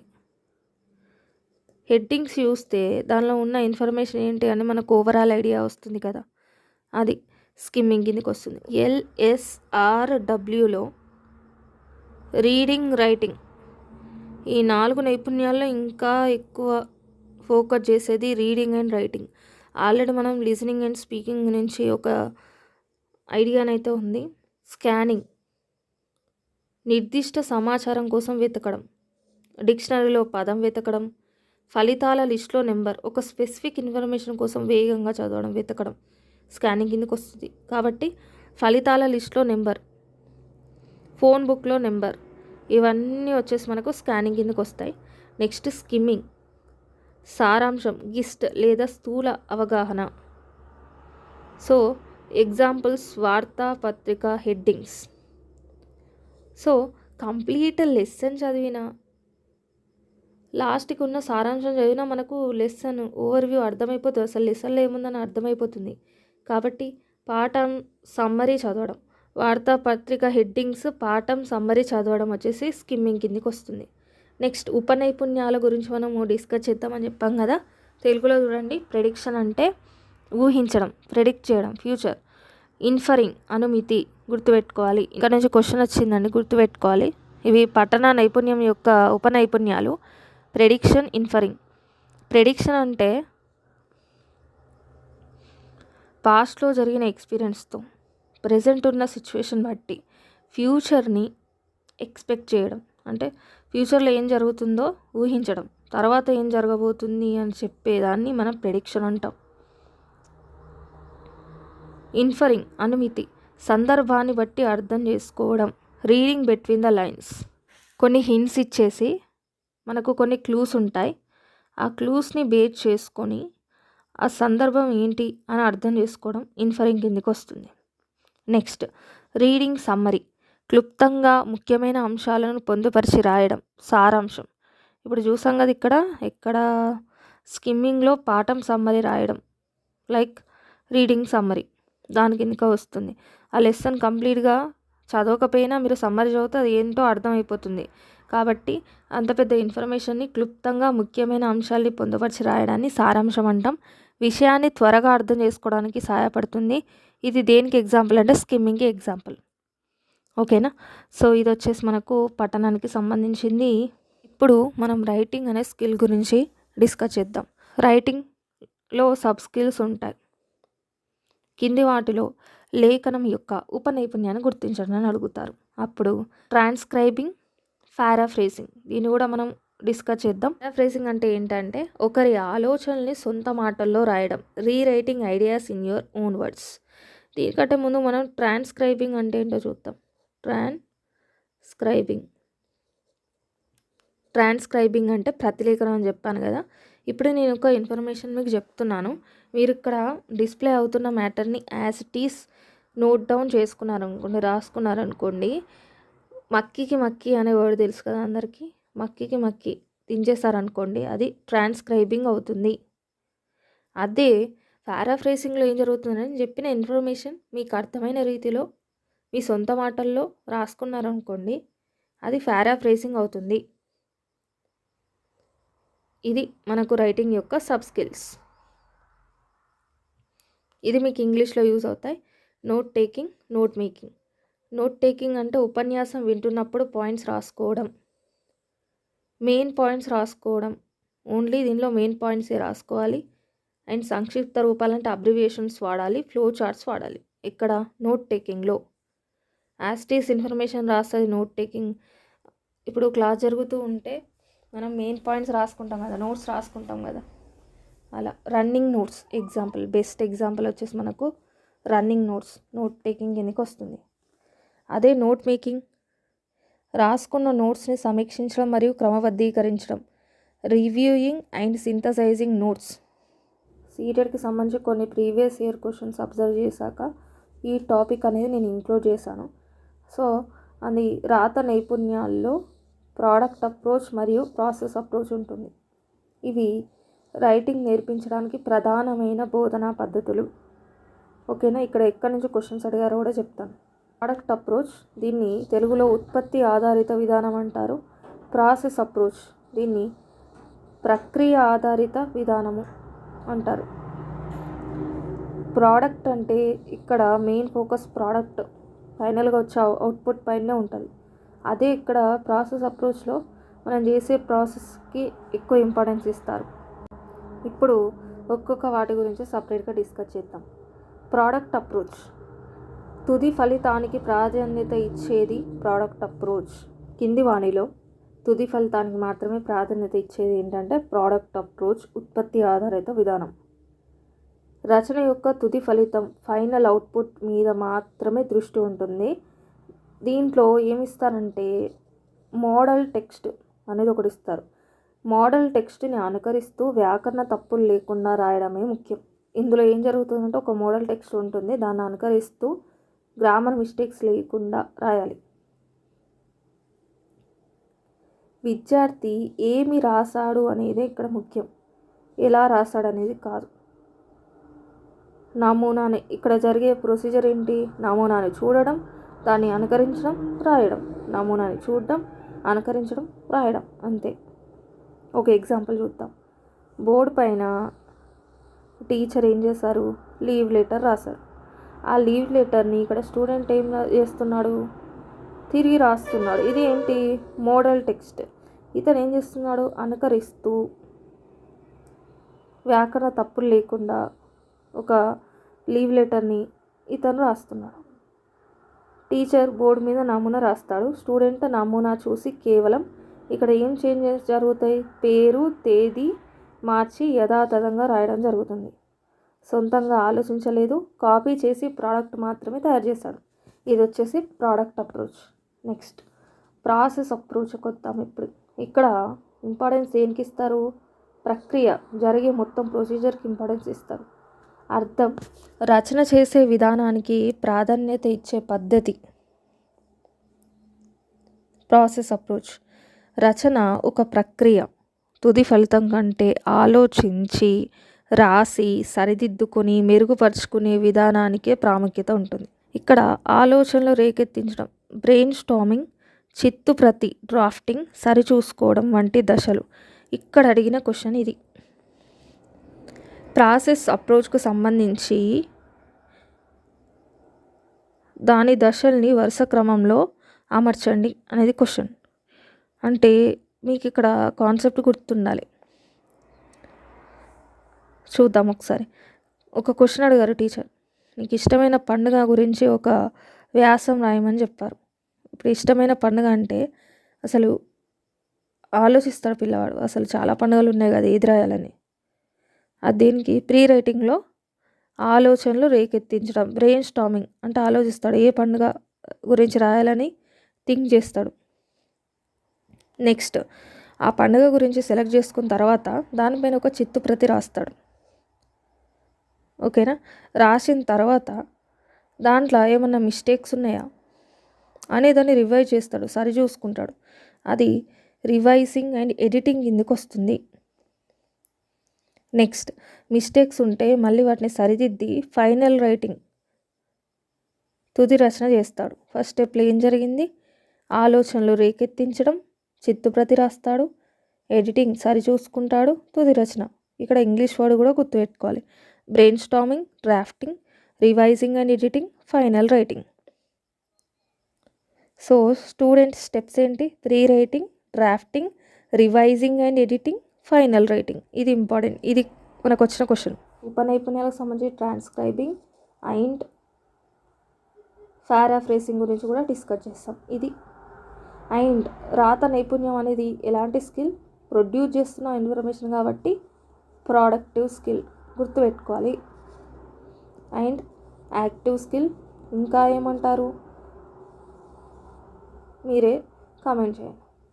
భాషా ప్రక్రియలో మనకు bottom up versus top down ఉంటుంది. ఈ ప్రొసీజర్ ఏందో ఒకసారి చూద్దాం. బాటమ్ అప్ అంటే కింద నుంచి పైకి. మొదటగా ఒక ఇన్ఫర్మేషన్ని గ్రహించాలంటే, నేర్చుకోవాలి అంటే శబ్దాలు, సౌండ్స్, ఫోనిమ్స్, ఆ తర్వాత పదాలు, ఆ తర్వాత వాక్యాలు, ఆ తర్వాత అర్థం. ఇక్కడ తెలుగులో ఎక్కువగా వరుస క్రమాన్ని గుర్తించండి అనే క్వశ్చన్స్ వస్తున్నాయి. అందులో ఈ టాపిక్ నుంచి అడగడానికి ఛాన్స్ ఉంది. సో మీరు బాటమ్ అప్, టాప్ డౌన్ ఈ రెండు ప్రాసెస్ని వరుస క్రమంలో గుర్తుపెట్టుకోవాలి. మొదటగా శబ్దాలు, ఆ తర్వాత పదాలు, తర్వాత వాక్యాలు, తర్వాత కంప్లీట్ మీనింగ్ అనేది అర్థం చేసుకుంటారు. ఓకేనా? ఉదాహరణ చెప్పారు ఇక్కడ. డిక్టేషన్ వింటూ ప్రతి పదం రాయడం. ఇక్కడ పార్ట్స్ టు హోల్, ఒక్కొక్క భాగం నేర్చుకొని హోల్ మొత్తంగా అర్థం చేసుకుంటున్నాం. అంటే విడగొట్టి తర్వాత కంప్లీట్ మీనింగ్ అనేది అర్థం చేసుకుంటాం అని చెప్పేది బాటమ్ అప్ ప్రాసెస్, కింది నుంచి పైకి విధానం. అదే టాప్ డౌన్ ప్రాసెస్లో పై నుండి కిందికి. ఇక్కడ ఉదాహరణ చూద్దాం. ఇక్కడ వచ్చేసి మనకు బాటమ్ అప్ ప్రాసెస్లో భాగాల నుంచి మొత్తానికి వెళ్ళాం. అదే టాప్ డౌన్ ప్రాసెస్లో మొత్తం నుండి భాగాలకి, హోల్ టు పార్ట్స్ అయితే వెళ్ళడం జరుగుతుంది. సో దీనిలో మొదటగా పూర్వ జ్ఞానాన్ని పరిశీలించడం జరుగుతుంది. ఆ పూర్వజ్ఞానానికి సంబంధించిన సందర్భం వస్తే దానిలో నుంచి మీనింగ్ అర్థం చేసుకుంటారు. అందులోకి వెళ్ళి పదాలు. ఇది మీరు గుర్తుపెట్టుకోవాలి. ఎక్కువ ఇక్కడి నుంచి క్వశ్చన్స్ వస్తాయి. బాటమ్ అప్ ప్రాసెస్ శబ్దాలు, పదాలు, వాక్యాలు, అర్థం. అదే టాప్ డౌన్ అయితే హోల్ టు పార్ట్ కాబట్టి పూర్వజ్ఞానము, సందర్భము, అర్థం. అంటే ఆ సందర్భం బట్టి తన అర్థాన్ని, సందర్భాన్ని బట్టి అర్థం చేసుకోవడం జరుగుతుంది. ఉదాహరణకి కథను ముందే ఊహించి చదవడం. Understanding A story using a context, not just words. ఇప్పుడు ఏదైనా నావెల్ చదువుతున్నారు అనుకోండి, అక్కడ మీనింగ్ ఒకటి తెలియని మీనింగ్ వచ్చింది, డైరెక్ట్ డిక్షనరీ తీసి వెతకడం కాకుండా అక్కడ ఉన్న సందర్భాన్ని బట్టి అర్థం చేసుకోవడం, అలా అనుకోవచ్చు. ఇది శ్రవణం కింద సబ్ టాపిక్గా తీసుకోవచ్చు. సో ఇది ఫ్రెండ్స్ మనకి నైపుణ్యాలకు సంబంధించి చాలా డెప్త్ టాపిక్. ఎన్ని టాపిక్స్ కవర్ అయ్యాయో మీరే చూడొచ్చు. వ్యాకరణం, క్రిటికల్ పర్స్పెక్టివ్ ఆన్ గ్రామర్ అని ఒక టాపిక్ ఉంటుంది. సో మీకు ఇక్కడ మెయిన్గా గుర్తుపెట్టుకోవాల్సిన ఏంటంటే methods of teaching grammar, very very important. బోధనా పద్ధతులు దేని గురించి? Grammar first method. ఇక్కడ నుంచి కంపల్సరీ 1 మార్క్. వ్యాకరణ అనువాద పద్ధతి, గ్రామర్ ట్రాన్స్లేషన్ మెథడ్, ఇది పురాతన పద్ధతి. దీన్ని ట్రెడిషనల్ మెథడ్ అని కూడా అంటారు.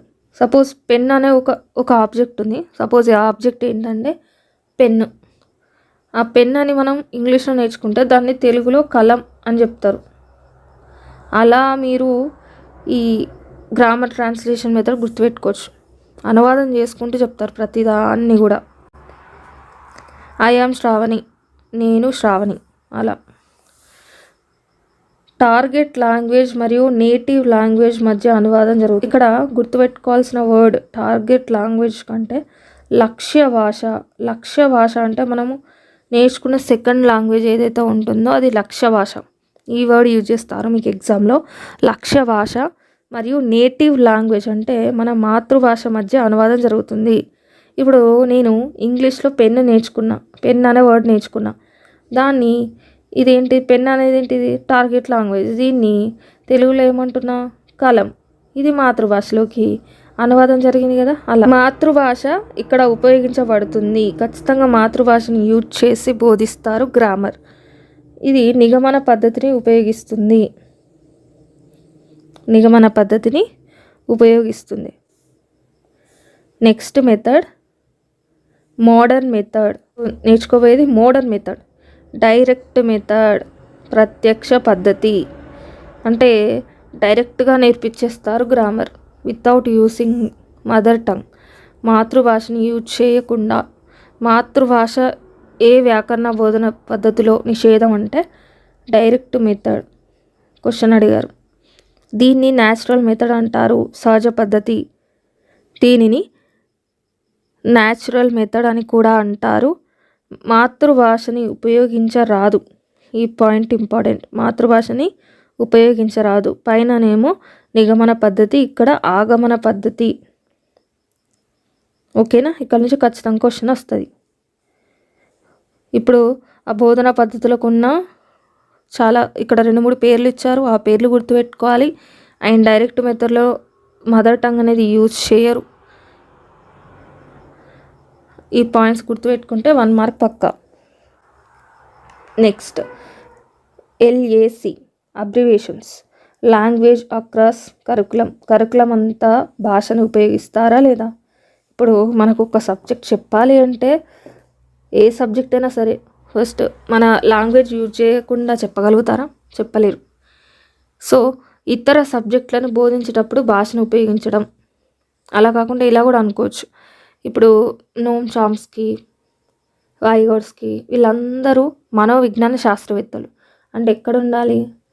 సైకాలజీ సబ్జెక్ట్లో రావాలి. అలా కాకుండా లాంగ్వేజ్ నేను అదే తీసుకొచ్చి ఇక్కడ చెప్తున్నాను, తెలుగులో కూడా వచ్చింది కదా. సో మీరు అలా కూడా అర్థం చేసుకోవచ్చు. సో ఇక్కడ మాత్రం లాంగ్వేజ్ లేకుండా ఏ సబ్జెక్ట్ మనం బోధించలేం. మల్టీలింగ్వలిజం, బహుభాషావాదం. దీని గురించి ముందు చాలా టాపిక్ ఉంది, అప్పుడు ఇంకా క్లియర్గా డిస్కస్ చేద్దాం. బహుభాషావాదం అనేది మనకు ఒక వనరు లాంటిది. ఓకే. బిక్స్. ఇప్పుడు ఎల్ఏసి అంటే గుర్తొచ్చింది LAD, language acquisition device. LAC అంటే language across curriculum. Next Biks, క్యాల్ప్.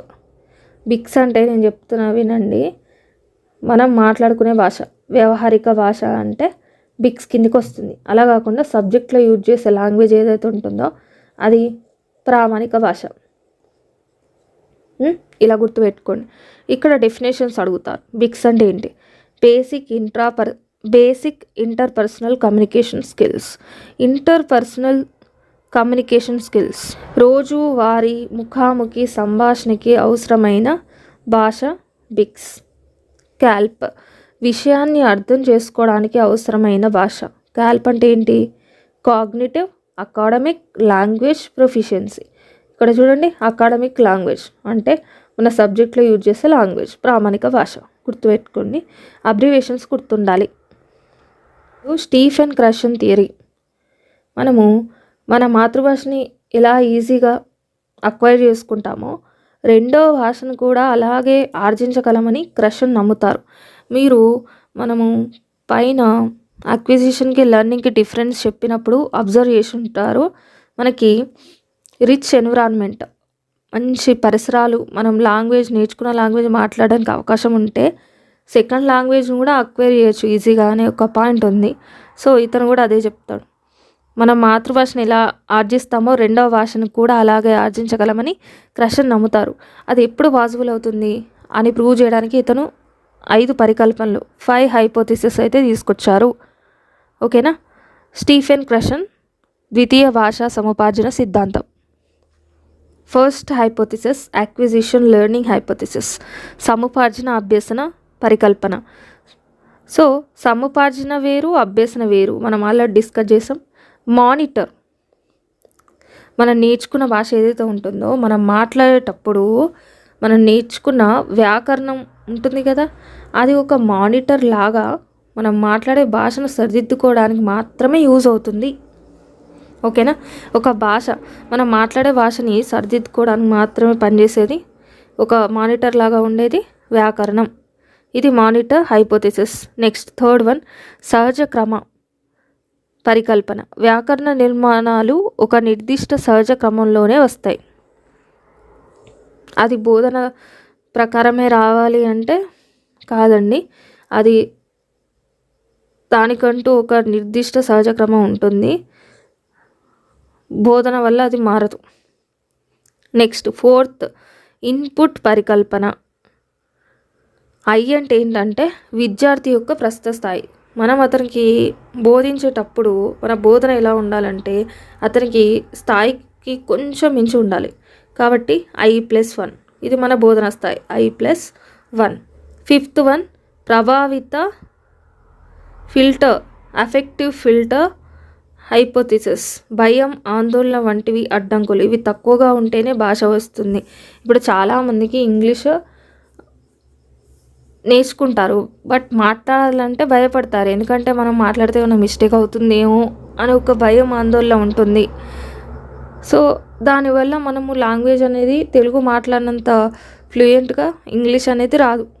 Reason ఎందుకు? భయం, ఆందోళన అవి తక్కువగా ఉంటేనే మనకు భాష అనేది వస్తుందని చెప్తున్నారు. ఇవి స్టీఫెన్ క్రషన్కి సంబంధించిన ముఖ్యమైన అంశాలు. వైవిధ్యభరితమైన తరగతి గదిలో సవాళ్ళు మరియు బహుభాషావాదం. భారతదేశం వంటి బహుభాషా దేశంలో ఇది సాధారణం. చాలా సవాళ్ళతో కూడుకొనే ఉంటుంది. అవునా? సవాల్ ఏంటి అసలు? ఛాలెంజ్ ఏంటి? వేరువేరు మాతృభాషల వల్ల ఒకే భాషలో బోధించడం అనేది కష్టం. నవోదయ మారుమూల ప్రాంతాల్లో ఉన్న పిల్లలు, ప్రతిభావంతులైన పిల్లలు ఒక్క దగ్గర చేర్చి వాళ్ళకి అభ్యాసం, వాళ్ళకి చదువైతే చెప్తారు. ఓకేనా. వాళ్ళు డిఫరెంట్ కమ్యూనిటీ నుంచి వస్తారు. వాళ్ళ లాంగ్వేజెస్ డిఫరెంట్ ఉంటాయి. వాళ్ళందరికీ ఒకటే లాంగ్వేజ్లో మనం టీచ్ చేయాలి. సో ఇది మన మెయిన్ ఛాలెంజ్. ఆ ఛాలెంజ్ని మనము ఎలా దాటాలి అని చెప్పేదే ఈ టాపిక్. అయితే ఈ బహుభాషావాదం గురించి ఎన్సిఎఫ్ ఏమంటుంది అంటే, బహుభాషావాదం అనేది ఒక వనరు. ఇది డైరెక్ట్ క్వశ్చన్. ఎన్సిఎఫ్ 2005 ప్రకారం బహుభాషావాదం అనేది ఒక వనరు. సో ఎన్సిఎఫ్ 2005 ఏమంటుందంటే బహుభాషావాదం అనేది ఒక వనరు, ఇది ఒక అడ్డంకి కాదు. ఓకేనా, ఒక ప్రాబ్లం కాదు, దీన్ని ఒక రిసోర్స్ లాగా యూజ్ చేసుకోవాలని చెప్తున్నారు ఎన్సిఎఫ్ 2005. భారతదేశం అనేది బహుభాషా దేశం. ఇంగ్లీష్ అనేది గ్లోబల్ లాంగ్వేజ్, ఆల్రెడీ డిస్కస్ చేసాం. అభ్యాసకుడికి సంబంధించిన మాతృభాష భాష ఏదైతే ఉంటుందో దానిని ఒక వ్యూహంగా ఉపయోగించాలి. క్వశ్చన్ వచ్చింది, అభ్యాసకుడి భాషని ఒక వ్యూహంగా ఉపయోగించాలి. నెక్స్ట్, ట్రాన్స్లింగ్వల్ సామర్థ్యత, ట్రాన్స్లింగ్వల్ కాంపిటెన్స్. ఇది క్వశ్చన్, డైరెక్ట్ క్వశ్చన్. సందర్భానుసారం భాషలు మార్చడం, బహుళ భాషలను స్వేచ్ఛగా ఉపయోగించడం అనేది మనకు ట్రాన్స్లింగ్వల్ కాంపిటెన్స్, ట్రాన్స్లింగ్వల్ సామర్థ్యత కిందికి వస్తుంది. త్రిభాషా సూత్రం నుంచి క్వశ్చన్ రాకుండా ఉండదు. త్రిభాషా సూత్రం, 3 లాంగ్వేజ్ ఫార్ములా. ప్రతి బాలుడు లేదా బాలిక 3 భాషలను అయితే నేర్చుకోవాలి. ఓకేనా? అండ్ మన భారతదేశం సంబంధించిన రాజ్యాంగంలో గుర్తించబడిన భాషలు ఏంటంటే 22. త్రిభాషా సూత్రం గురించి డిస్కస్ చేద్దాం. త్రిభాషా సూత్రంలో ఏముంటుంది అంటే, ప్రతి బాలుడు లేదా బాలిక 3 భాషలు నేర్చుకోవాలని చెప్పారు కదా. ఒకవేళ మన తెలుగు స్టేట్సే ఉన్నాయి, తెలుగు మాట్లాడే స్టేట్స్ ఉన్నాయి. హిందీని ప్రథమ భాషగా లేని రాష్ట్రాల గురించి డిస్కస్ చేస్తున్నాను నేను. వాళ్ళు ఫస్ట్ లాంగ్వేజ్ మాతృభాష. ఇప్పుడు మన తెలంగాణ అండ్ ఆంధ్రప్రదేశ్లో మాతృభాష ఏంటి? తెలుగు. నెక్స్ట్, వీళ్ళ ద్వితీయ భాష వచ్చేసి జాతీయ భాష అయిన హిందీ. నెక్స్ట్, థర్డ్ లాంగ్వేజ్ వచ్చేసి తృతీయ భాష, అంతర్జాతీయ భాష అయిన ఇంగ్లీష్. అదే హిందీ మాట్లాడే రాష్ట్రాల్లో మాతృభాష ఏమవుతుంది? వాళ్ళకి హిందీ అవుతుంది. కాబట్టి ప్రథమ భాష హిందీ. నెక్స్ట్, ద్వితీయ భాష ఇంగ్లీష్. అలానే మూడవ భాషగా మన భారతదేశంలోని ఏదైనా ఒక లాంగ్వేజ్ నేర్చుకుంటారు. ఈ క్వశ్చన్ వచ్చింది, మాతృభాష ఆధార బహుభాషావాదం అంటే ఏంటి? Mother tongue based multilingualism. మొదట మాతృభాష, తర్వాత క్రమంగా ఇతర భాషలు అయితే నేర్పించాలి. ఇప్పుడు 3 లాంగ్వేజ్ ఫార్ములాలో కూడా మాతృభాషను నేర్పించిన తర్వాతనే సెకండ్ లాంగ్వేజ్, థర్డ్ లాంగ్వేజ్ అయితే నేర్పించడం జరుగుతుంది. పైన ఒక పాయింట్ చెప్పాను, అభ్యాసకుడి భాషని ఒక వ్యూహంగా ఉపయోగించాలి అని. అది ఎలా పాసిబుల్ అవుతుంది? విద్యార్థులు తమ భాషలో శుభాకాంక్షలు తెలుపుకోవడం, దీని ద్వారా ఒకరి భాష ఇంకొకరికి నేర్చుకోవడానికి అవకాశం ఉంటుంది. అండ్ వర్డ్స్ అనేది తెలుస్తాయి, వేరే భాషలో ఉన్న పదాలు కూడా తెలుస్తాయి. భాషలో సరే, ఇంగ్లీష్లో కథ చెప్పి విద్యార్థుల్ని తమ భాషలో, తర్వాత అందరికీ తెలిసిన భాషలో తిరిగి చెప్పమని చెప్పాలి. ఒక కథ చెప్పిన తర్వాత విద్యార్థికి తన మాతృభాష ఏదైతే ఉందో తన మాతృభాషలో ఆ కథ చెప్పడానికి ఛాన్స్ ఇచ్చి, ఆ తర్వాత దాన్ని అందరికి తెలిసిన లాంగ్వేజ్ లైక్ ఇంగ్లీష్లో చెప్పమని చెప్పాలి. సో దీని ద్వారా ఏం జరుగుతుంది? లోతైన అవగాహన, భావ వ్యక్తీకరణకైతే తోడ్పడుతుంది. ఈ విధంగా ఇంత సవాళ్ళు ఉన్నా కూడా ఈ బహుభాషావాదాన్ని మనం ఒక రీసోర్స్ లాగా యూజ్ చేసుకోవచ్చు. Language difficulties, errors and disorders. అభ్యసన వైకల్యాలు. అభ్యసన వైకల్యం అంటే ఏంటి?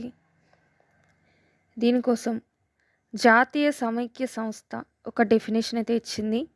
నాడీ వ్యవస్థ అసమగ్ర పనితనం వల్ల వినడం, రాయడం, చదవడం, ఆలోచించడం, తర్కించడం, గణిత సంబంధిత సామర్థ్యాలు పొందడంలోనూ ఉపయోగించడంలోనూ వెనుకబడి ఉండడమే అభ్యసన వైకల్యం.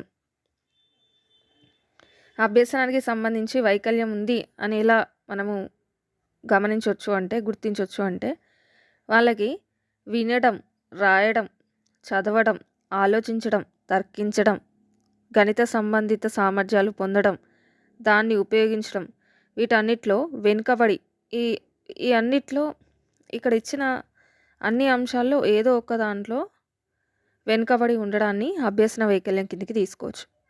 అభ్యసన వైకల్యం రకాలైతే చూద్దాం. అభ్యసన వైకల్యం ఉన్న పిల్లలు ఎదుర్కొనే సమస్యలను బట్టి 4 రకాలుగానైతే విభజించారు. ఎన్ని రకాలు? 4 రకాలు. మొదటిది భాషణ సంబంధ వైకల్యం, పఠన సంబంధ వైకల్యం, లేఖన సంబంధ వైకల్యం, గణిత సంబంధ వైకల్యం. ఫస్ట్ వన్ గణిత సంబంధ వైకల్యం. దీన్ని ఏమంటారంటే డిస్ఫేసియా. భాషణ సంబంధిత వైకల్యాన్ని ఏమంటారని చెప్పి ఇంగ్లీష్లో ఇస్తారు మీకు, డిస్ఫేసియా.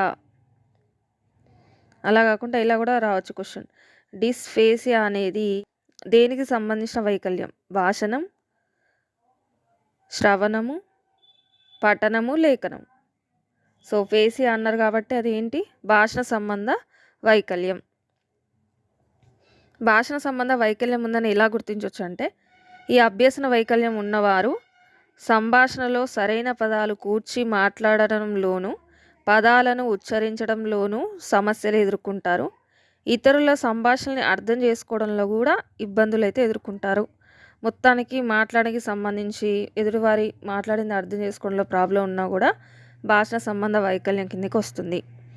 నెక్స్ట్ వన్ పఠన సంబంధ వైకల్యం, అంటే చదవడానికి సంబంధించిన వైకల్యం. చదవడం ఒక సమస్యగా ఉండడం. సో దీన్ని ఎలా గుర్తించవచ్చు అంటే, పదాలని గుర్తించలేకపోవడం, పదాలని అర్థం చేసుకోలేకపోవడం, చదివింది అర్థం చేసుకోలేకపోవడం లాంటి సమస్యలు. ఒక పదానికి బదులు ఇంకొక పదం చదవడం, ఇది మెయిన్ ఇంపార్టెంట్ వన్. ఒక పదానికి బదులు ఇంకొక పదం చదవడం పఠన సంబంధ వైకల్యం ఉన్నట్టు గుర్తించవచ్చు. ఓకేనా? పఠన సంబంధ వైకల్యం అంటే డిస్లెక్సియా. ఇంగ్లీష్ వర్డ్ కంపల్సరీ గుర్తుపెట్టుకోవాలి. థర్డ్ వన్ లేఖన సంబంధ వైకల్యం.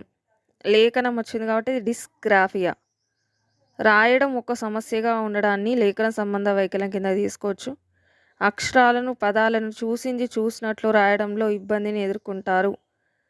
ఒకటి మీకు గుర్తుందా? చూసినట్లు యాస్టీస్ రాయడాన్ని ఏమంటాం? ట్రాన్స్క్రైబింగ్. ఇది వచ్చేసి మనం లేఖనం యొక్క ఉపనైపుణ్యం. ఓకేనా?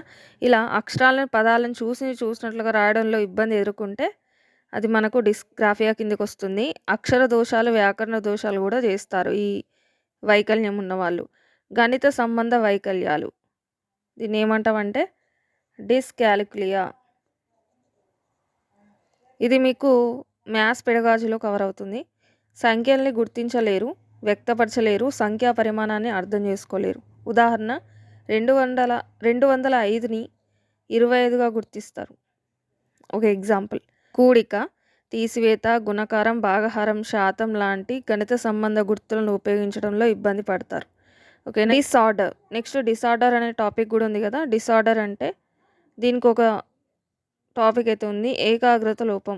Attention deficit disorder, ADD definition అడగచ్చు. దోషం ఉన్న పిల్లలు వయసు పెరిగే కొద్దీ ఏదైనా పని మీద కానీ ఏదైనా విషయం మీద కానీ ఏకాగ్రత నిలపలేరు.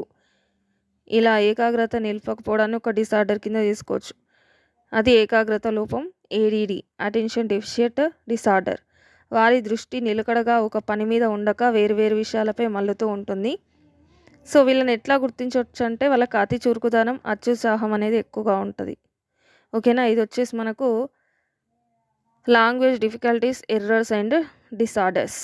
మూల్యాంకనం అనే ఒక టాపిక్ ఉంది, ఎవాల్యుయేటింగ్ లాంగ్వేజ్ స్కిల్స్. మీరు గుర్తుపెట్టుకోవాల్సింది, లాంగ్వేజ్ స్కిల్స్ని ఎలా మూల్యాంకనం చేయాలని అడిగారు. దానికి సంబంధించి మనము మామూలుగా మనం రాసే టెట్కు సంబంధించిన మూల్యాంకనం చూసుకుంటే సరిపోదు. ఇక్కడ ఇన్డెప్త్గా అడుగుతున్నారు. ఈచ్ స్కిల్ని ఎలా ఎవాల్యుయేట్ చేయాలి, దానికి సంబంధించిన టూల్ ఏంటి, ఇట్లా వస్తాయి క్వశ్చన్స్. కాబట్టి ఫస్ట్ మనం జనరల్గా టెట్లో ఏ టాపిక్ అయితే ఉంటుందో అది డిస్కస్ చేసేసి తర్వాత సీటెట్లో ఎలా అడుగుతారో మనం చూద్దాం.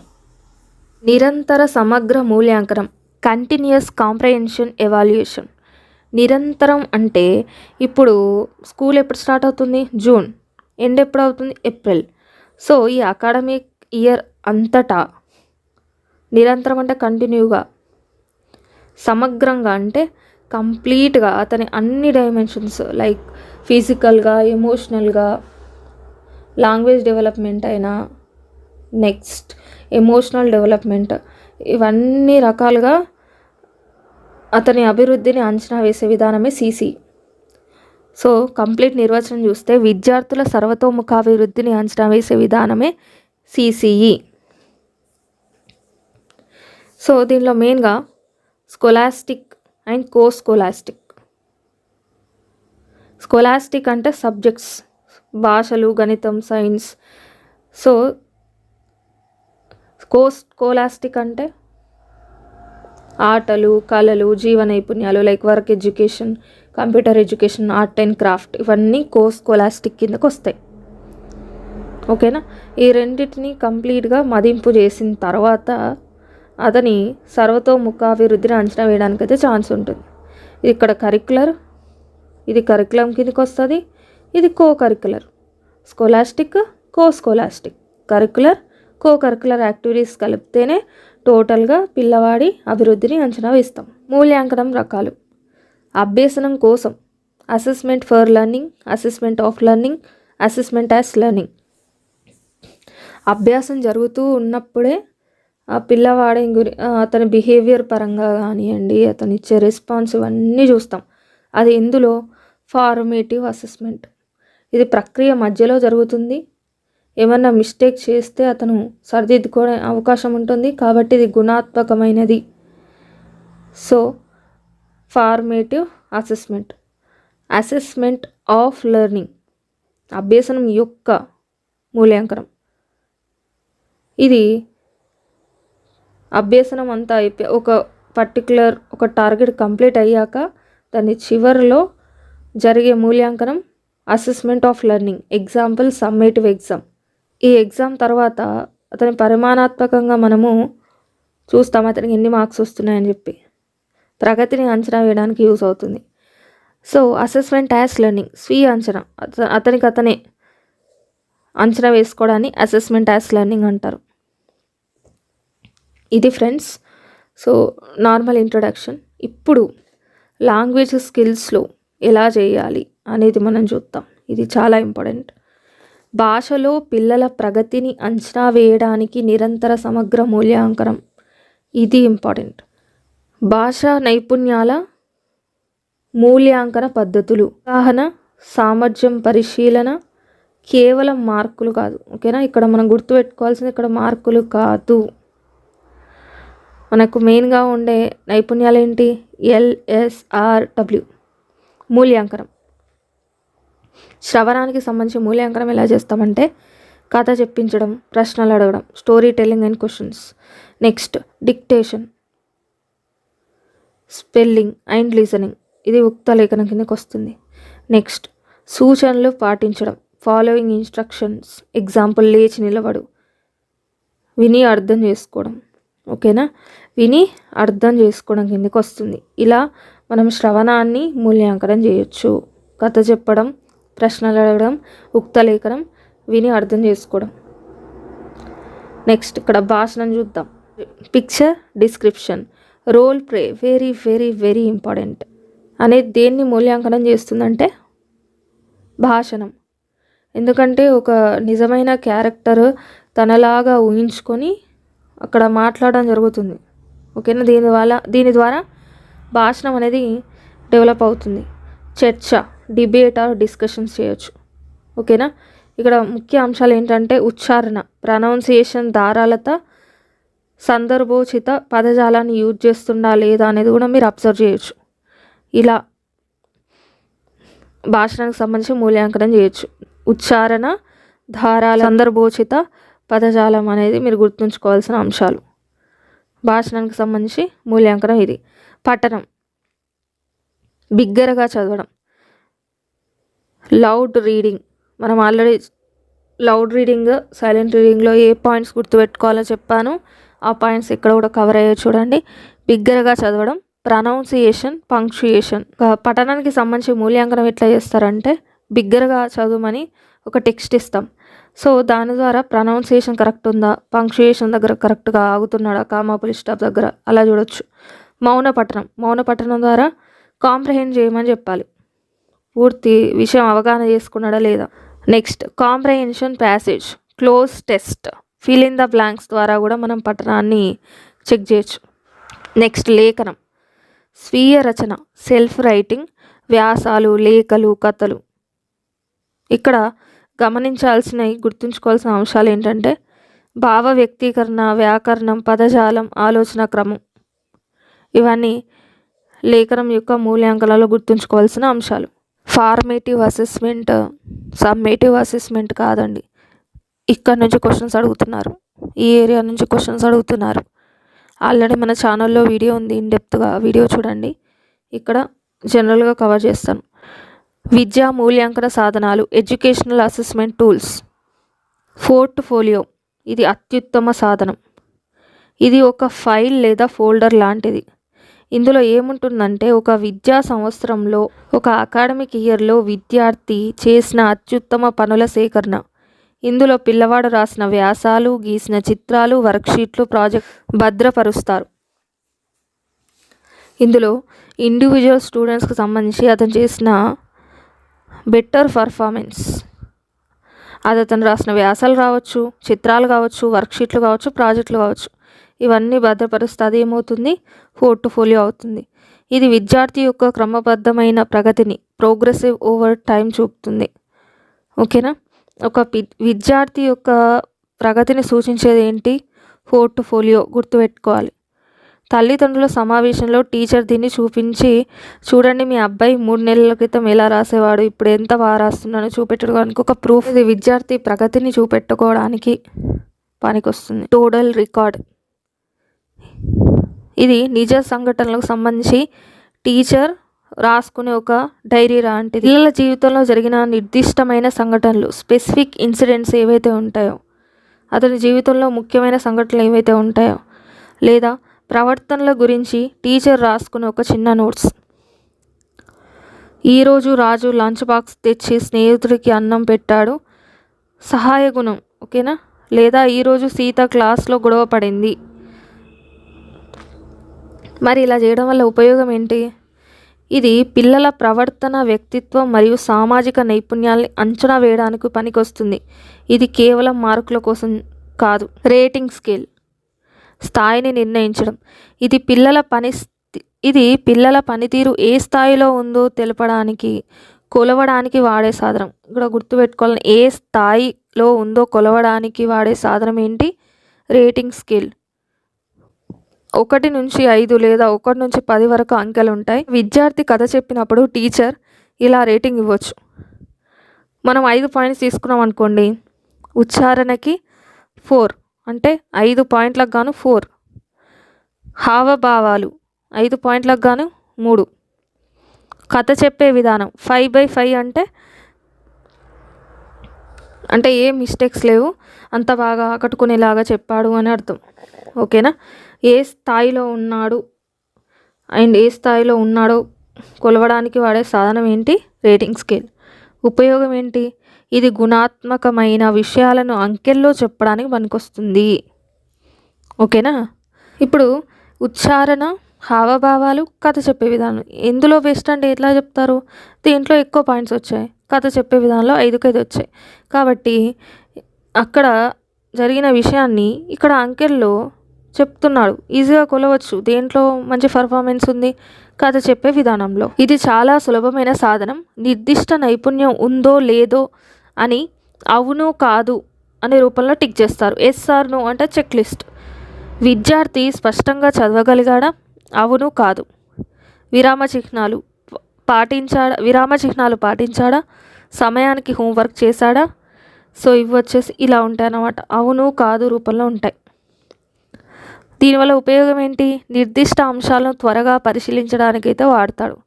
రూబ్రిక్స్, ఇది మార్కులు ఎలా ఇవ్వాలో ముందుగానే నిర్ణయించే ఒక పట్టిక.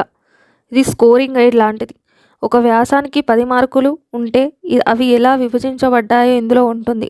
విషయానికి 4 మార్కులు, వ్యాకరణం 3 మార్కులు, చేతిరాత 2 మార్కులు, శీర్షిక 1 మార్కు. దీనివల్ల టీచర్ పక్షపాతం లేకుండా అందరికీ ఒకే విధానంలో న్యాయంగా మార్కులు ఇవ్వగలుగుతాడు. పిల్లలకు కూడా తమకు ఎందుకు తక్కువ మార్కులు వచ్చాయో స్పష్టంగా తెలుస్తుంది. టీచర్కు సంబంధించిందని రూబ్రిక్స్. స్కోరింగ్ గైడ్ అన్నట్టు, ఏ పార్ట్గా డివైడ్ చేసి ఒక్కొక్క పార్ట్కి ఎన్ని మార్క్స్ అనేది ఇక్కడ క్లియర్గా ఉంటుంది. పోర్ట్ఫోలియో అంటే ఏంటి? పనుల సేకరణ, కలెక్షన్ ఆఫ్ వర్క్ కిందకి వస్తుంది. అనెక్టోడల్ రికార్డ్, ప్రవర్తన లేదా సంఘటనలని రికార్డ్ చేయడానికి యూజ్ అవుతుంది. రేటింగ్ స్కేల్ అనేది స్థాయిని కొలవడానికి యూజ్ అవుతుంది. చెక్ లిస్ట్ అనేది నిర్దిష్ట అంశాలు అతనిలో ఉన్నాయో లేదా అని పరిశీలించుకోవడానికి సులభంగా ఉంటుంది చెక్ లిస్ట్. రూబ్రిక్స్, మార్కులు ఇచ్చే పద్ధతి. ఇది నాకు ఎవాల్యుయేషన్కి సంబంధించిన టాపిక్, వెరీ వెరీ ఇంపార్టెంట్. ఎక్కువగా ఈ మధ్యలో క్వశ్చన్స్ ఎడ్యుకేషనల్ అసెస్మెంట్ టూల్స్ నుంచి అడుగుతున్నారు. అండ్ ఈచ్ లాంగ్వేజ్ స్కిల్స్ని ఎలా ఎవాల్యుయేట్ చేయాలో కూడా చెప్పాను కదా, సో ఇవి కూడా గుర్తుపెట్టుకోండి. ఇక నెక్స్ట్ టాపిక్ ఏంటి? బోధనా అభ్యసన పరికరాలు. నెక్స్ట్ టాపిక్ బోధనా అభ్యసన పరికరాలు, టిఎల్ఎం. Teaching learning material. కష్టంగా ఉన్న టాపిక్ కూడా ఒక టిఎల్ఎంని యూజ్ చేస్తే పిల్లలకు ఈజీగా అర్థమయ్యే విధంగా చేయొచ్చు. ఇది మనం చెప్పే బోధనని ఆసక్తికరంగా మారుస్తుంది. ఓకేనా? సో ఇవి మాత్రమే కాదు, ఇక్కడ ఉన్న 3 మాత్రమే కాదు, ఇంకా ఇన్డెప్త్గా మనం డిస్కస్ చేద్దాం. బోధన అభ్యసన పరికరాలు. మనకు టిఎల్ఎంస్ వచ్చేసి మెయిన్గా 4 టైప్స్ ఉంటాయండి. 4 టైప్స్. దృశ్య ఉపకరణాలు, విజువల్ ఎయిడ్స్, చూసేవి. నెక్స్ట్ వన్ శ్రవణ ఉపకరణాలు, ఆడియో ఎయిడ్స్, వినేవి. థర్డ్ వన్ దృశ్య శ్రవణ ఉపకరణాలు, ఆడియో విజువల్, చూస్తూ వినేవి. ఫోర్త్ వన్ క్రియాధారిత ఉపకరణాలు, యాక్టివిటీ ఎయిడ్స్, చేసి నేర్చుకునేవి, లెర్నింగ్ బై డూయింగ్. సో ఇవి వచ్చేసి మనకు మెయిన్గా ఉన్న 4 టిఎల్ఎంస్. ఒక్కొక్క దాని గురించి చూద్దాం. విజువల్ ఎయిడ్స్ కేవలం కంటికి కనిపించేవి, చూసి నేర్చుకుంటారు. ఎగ్జాంపుల్ బ్లాక్ బోర్డ్, చార్టులు, మ్యాపులు, ఫ్లాష్ కార్డ్స్, నమూనాలు, ఉదాహరణ గ్లోబ్. వీటన్నిటిని చూస్తూ నేర్చుకుంటారు కాబట్టి visual aids. Next audio aids, radio, tape record, linguaphone or gramophone అని ఉండేది. ఓకేనా? సో రేడియో, టేప్ రికార్డర్, వీటిలో వచ్చే ఇన్ఫర్మేషన్ మనకు ఆడియో రూపంలో మాత్రం వస్తుంది కాబట్టి వింటూ నేర్చుకుంటారు. నెక్స్ట్ దృశ్య శ్రవణ, ఆడియో విజువల్, కనిపిస్తాయి, వినిపిస్తాయి, బాగా గుర్తుంటుంది, రిటెన్షన్ అనేది ఎక్కువగా ఉంటుంది అన్నట్టు. టీవీ మరియు computer, cinema, YouTube and smart class. ఓకేనా? TV and computer, cinema, YouTube and smart class, ఇవి వచ్చేసి మనకు ఆడియో విజువల్ ఎయిడ్స్ కిందకి వస్తాయి. ఇప్పుడు యాక్టివిటీ ఎయిడ్స్ చూద్దాం. చాలా ముఖ్యం. స్వయంగా పాల్గొని చేసి నేర్చుకుంటారు. లెర్నింగ్ బై డూయింగ్ విధానం ద్వారా ఈ టిఎల్ఎంస్ అయితే యూజ్ అవుతాయి. క్షేత్ర పర్యటనలు, ఫీల్డ్ ట్రిప్స్, పోస్ట్ ఆఫీస్ సందర్శన. రియాలియా, ఇది అండి ఇంపార్టెంట్ క్వశ్చన్. రియాలియా నిజమైన వస్తువులు. రియాలియా అంటే నిజమైన వస్తువులు. నిజమైన మందార పువ్వు, రైల్వే టికెట్ ఇవన్నీ తీసుకొచ్చి బోధిస్తే అది రియాలియా. యాక్టివిటీ ఎయిడ్స్ కిందకు వస్తుంది అది. నాటకీకరణ, డ్రామటైజేషన్, పాత్ర పోషణ చేయడం కూడా లెర్నింగ్ బై డూయింగ్ కదా, సో యాక్టివిటీ ఎయిడ్స్ కిందకి వస్తుంది. ఇది ఫ్రెండ్స్ మెయిన్ టైప్స్. చూడండి, teaching learning material, text book, multimedia materials, multilingual resource. Multilingualism, ఇక్కడ బహుభాషా వాదం అనేది ఎలా రిసోర్స్గా యూజ్ అవుతుంది ఆల్రెడీ డిస్కస్ చేస్తాం, అయినా కూడా ఇందులో వచ్చింది కాబట్టి మళ్ళీ డిస్కస్ చేద్దాం. నెక్స్ట్ టెక్స్ట్ బుక్ కూడా ఇచ్చారు, ఇవన్నీ మళ్ళీ ఒకసారి చూద్దాం. బహుభాషా తరగతి ఎలా వనరుగా ఉపయోగపడుతుంది, అండ్ ఇంకా ఇచ్చిన బోధన వనరులు ఏంటంటే పాఠ్యపుస్తకం, మల్టీమీడియా మెటీరియల్స్. పాఠ్యపుస్తకం గురించి చూద్దాం. ఆధునిక బోధనలో ఒక వనరు మాత్రమే. ఎన్సిఎఫ్ 2005 ప్రకారం జ్ఞానాన్ని బయట ప్రపంచంతో అనుసంధానించాలి, బట్టి విధానాన్ని ప్రోత్సహించకూడదు. ఈ టెక్స్ట్ బుక్ అనేది పిల్లల వయస్సు, మానసిక స్థాయికి తగినట్టు ఉండాలి, లింగ మతపరమైన పక్షపాతం లేకుండా ఉండాలి. ఓకేనా? ఇది వచ్చేసి పాఠ్యపుస్తకానికి సంబంధించిన ఇన్ఫర్మేషన్. అండ్ ఇక్కడ గుర్తుపెట్టుకోవాల్సింది ఎన్సిఎఫ్ 2005 జ్ఞానాన్ని బయట ప్రపంచంతో అనుసంధానించాలి. నెక్స్ట్ మల్టీమీడియా మెటీరియల్స్ చూద్దాం. సాంకేతిక వాడకం, ఒకటి కంటే ఎక్కువ ఇంద్రియాల ద్వారా చూడడం, వినడం, ద్వారా నేర్చుకోవడం. ఉదాహరణ కంప్యూటర్లు, ప్రొజెక్టర్లు, స్మార్ట్ బోర్డులు, వీడియోలు, ఇంటర్నెట్ ఇవన్నీ మల్టీమీడియా కిందకు వస్తాయి. ఉపయోగాలు ఏంటి? నైరూప్య భావనలను అబ్స్ట్రాక్ట్ కాన్సెప్ట్ కళ్ళకు కట్టినట్టుగా చూపిస్తాయి. దృష్టి లేదా వినికిడి లోపం ఉన్న పిల్లలకు బాగా ఉపయోగపడుతుంది. అండ్ మెయిన్లీ అందరికీ ఇంట్రెస్ట్ వస్తుంది, పిల్లలకి ఎక్కువగా ఇంట్రెస్ట్ వస్తుంది. నెక్స్ట్, బహుభాషావాదాన్ని వనరుగా ఎలా యూజ్ చేయాలి? ఒక తరగతిలో వేర్వేరు భాషలు మాట్లాడడం సహజం. ఇలా బహుభాషల్ని స్వేచ్ఛగా సందర్భానుసారంగా ఉపయోగించే సామర్థ్యం ఉంది. ట్రాన్స్లింగ్వల్ కాంపిటెన్స్ని అయితే మనం డెవలప్ చేయొచ్చు. మెయిన్లీ ఒకటి కంటే ఎక్కువ భాషలు మాట్లాడడం.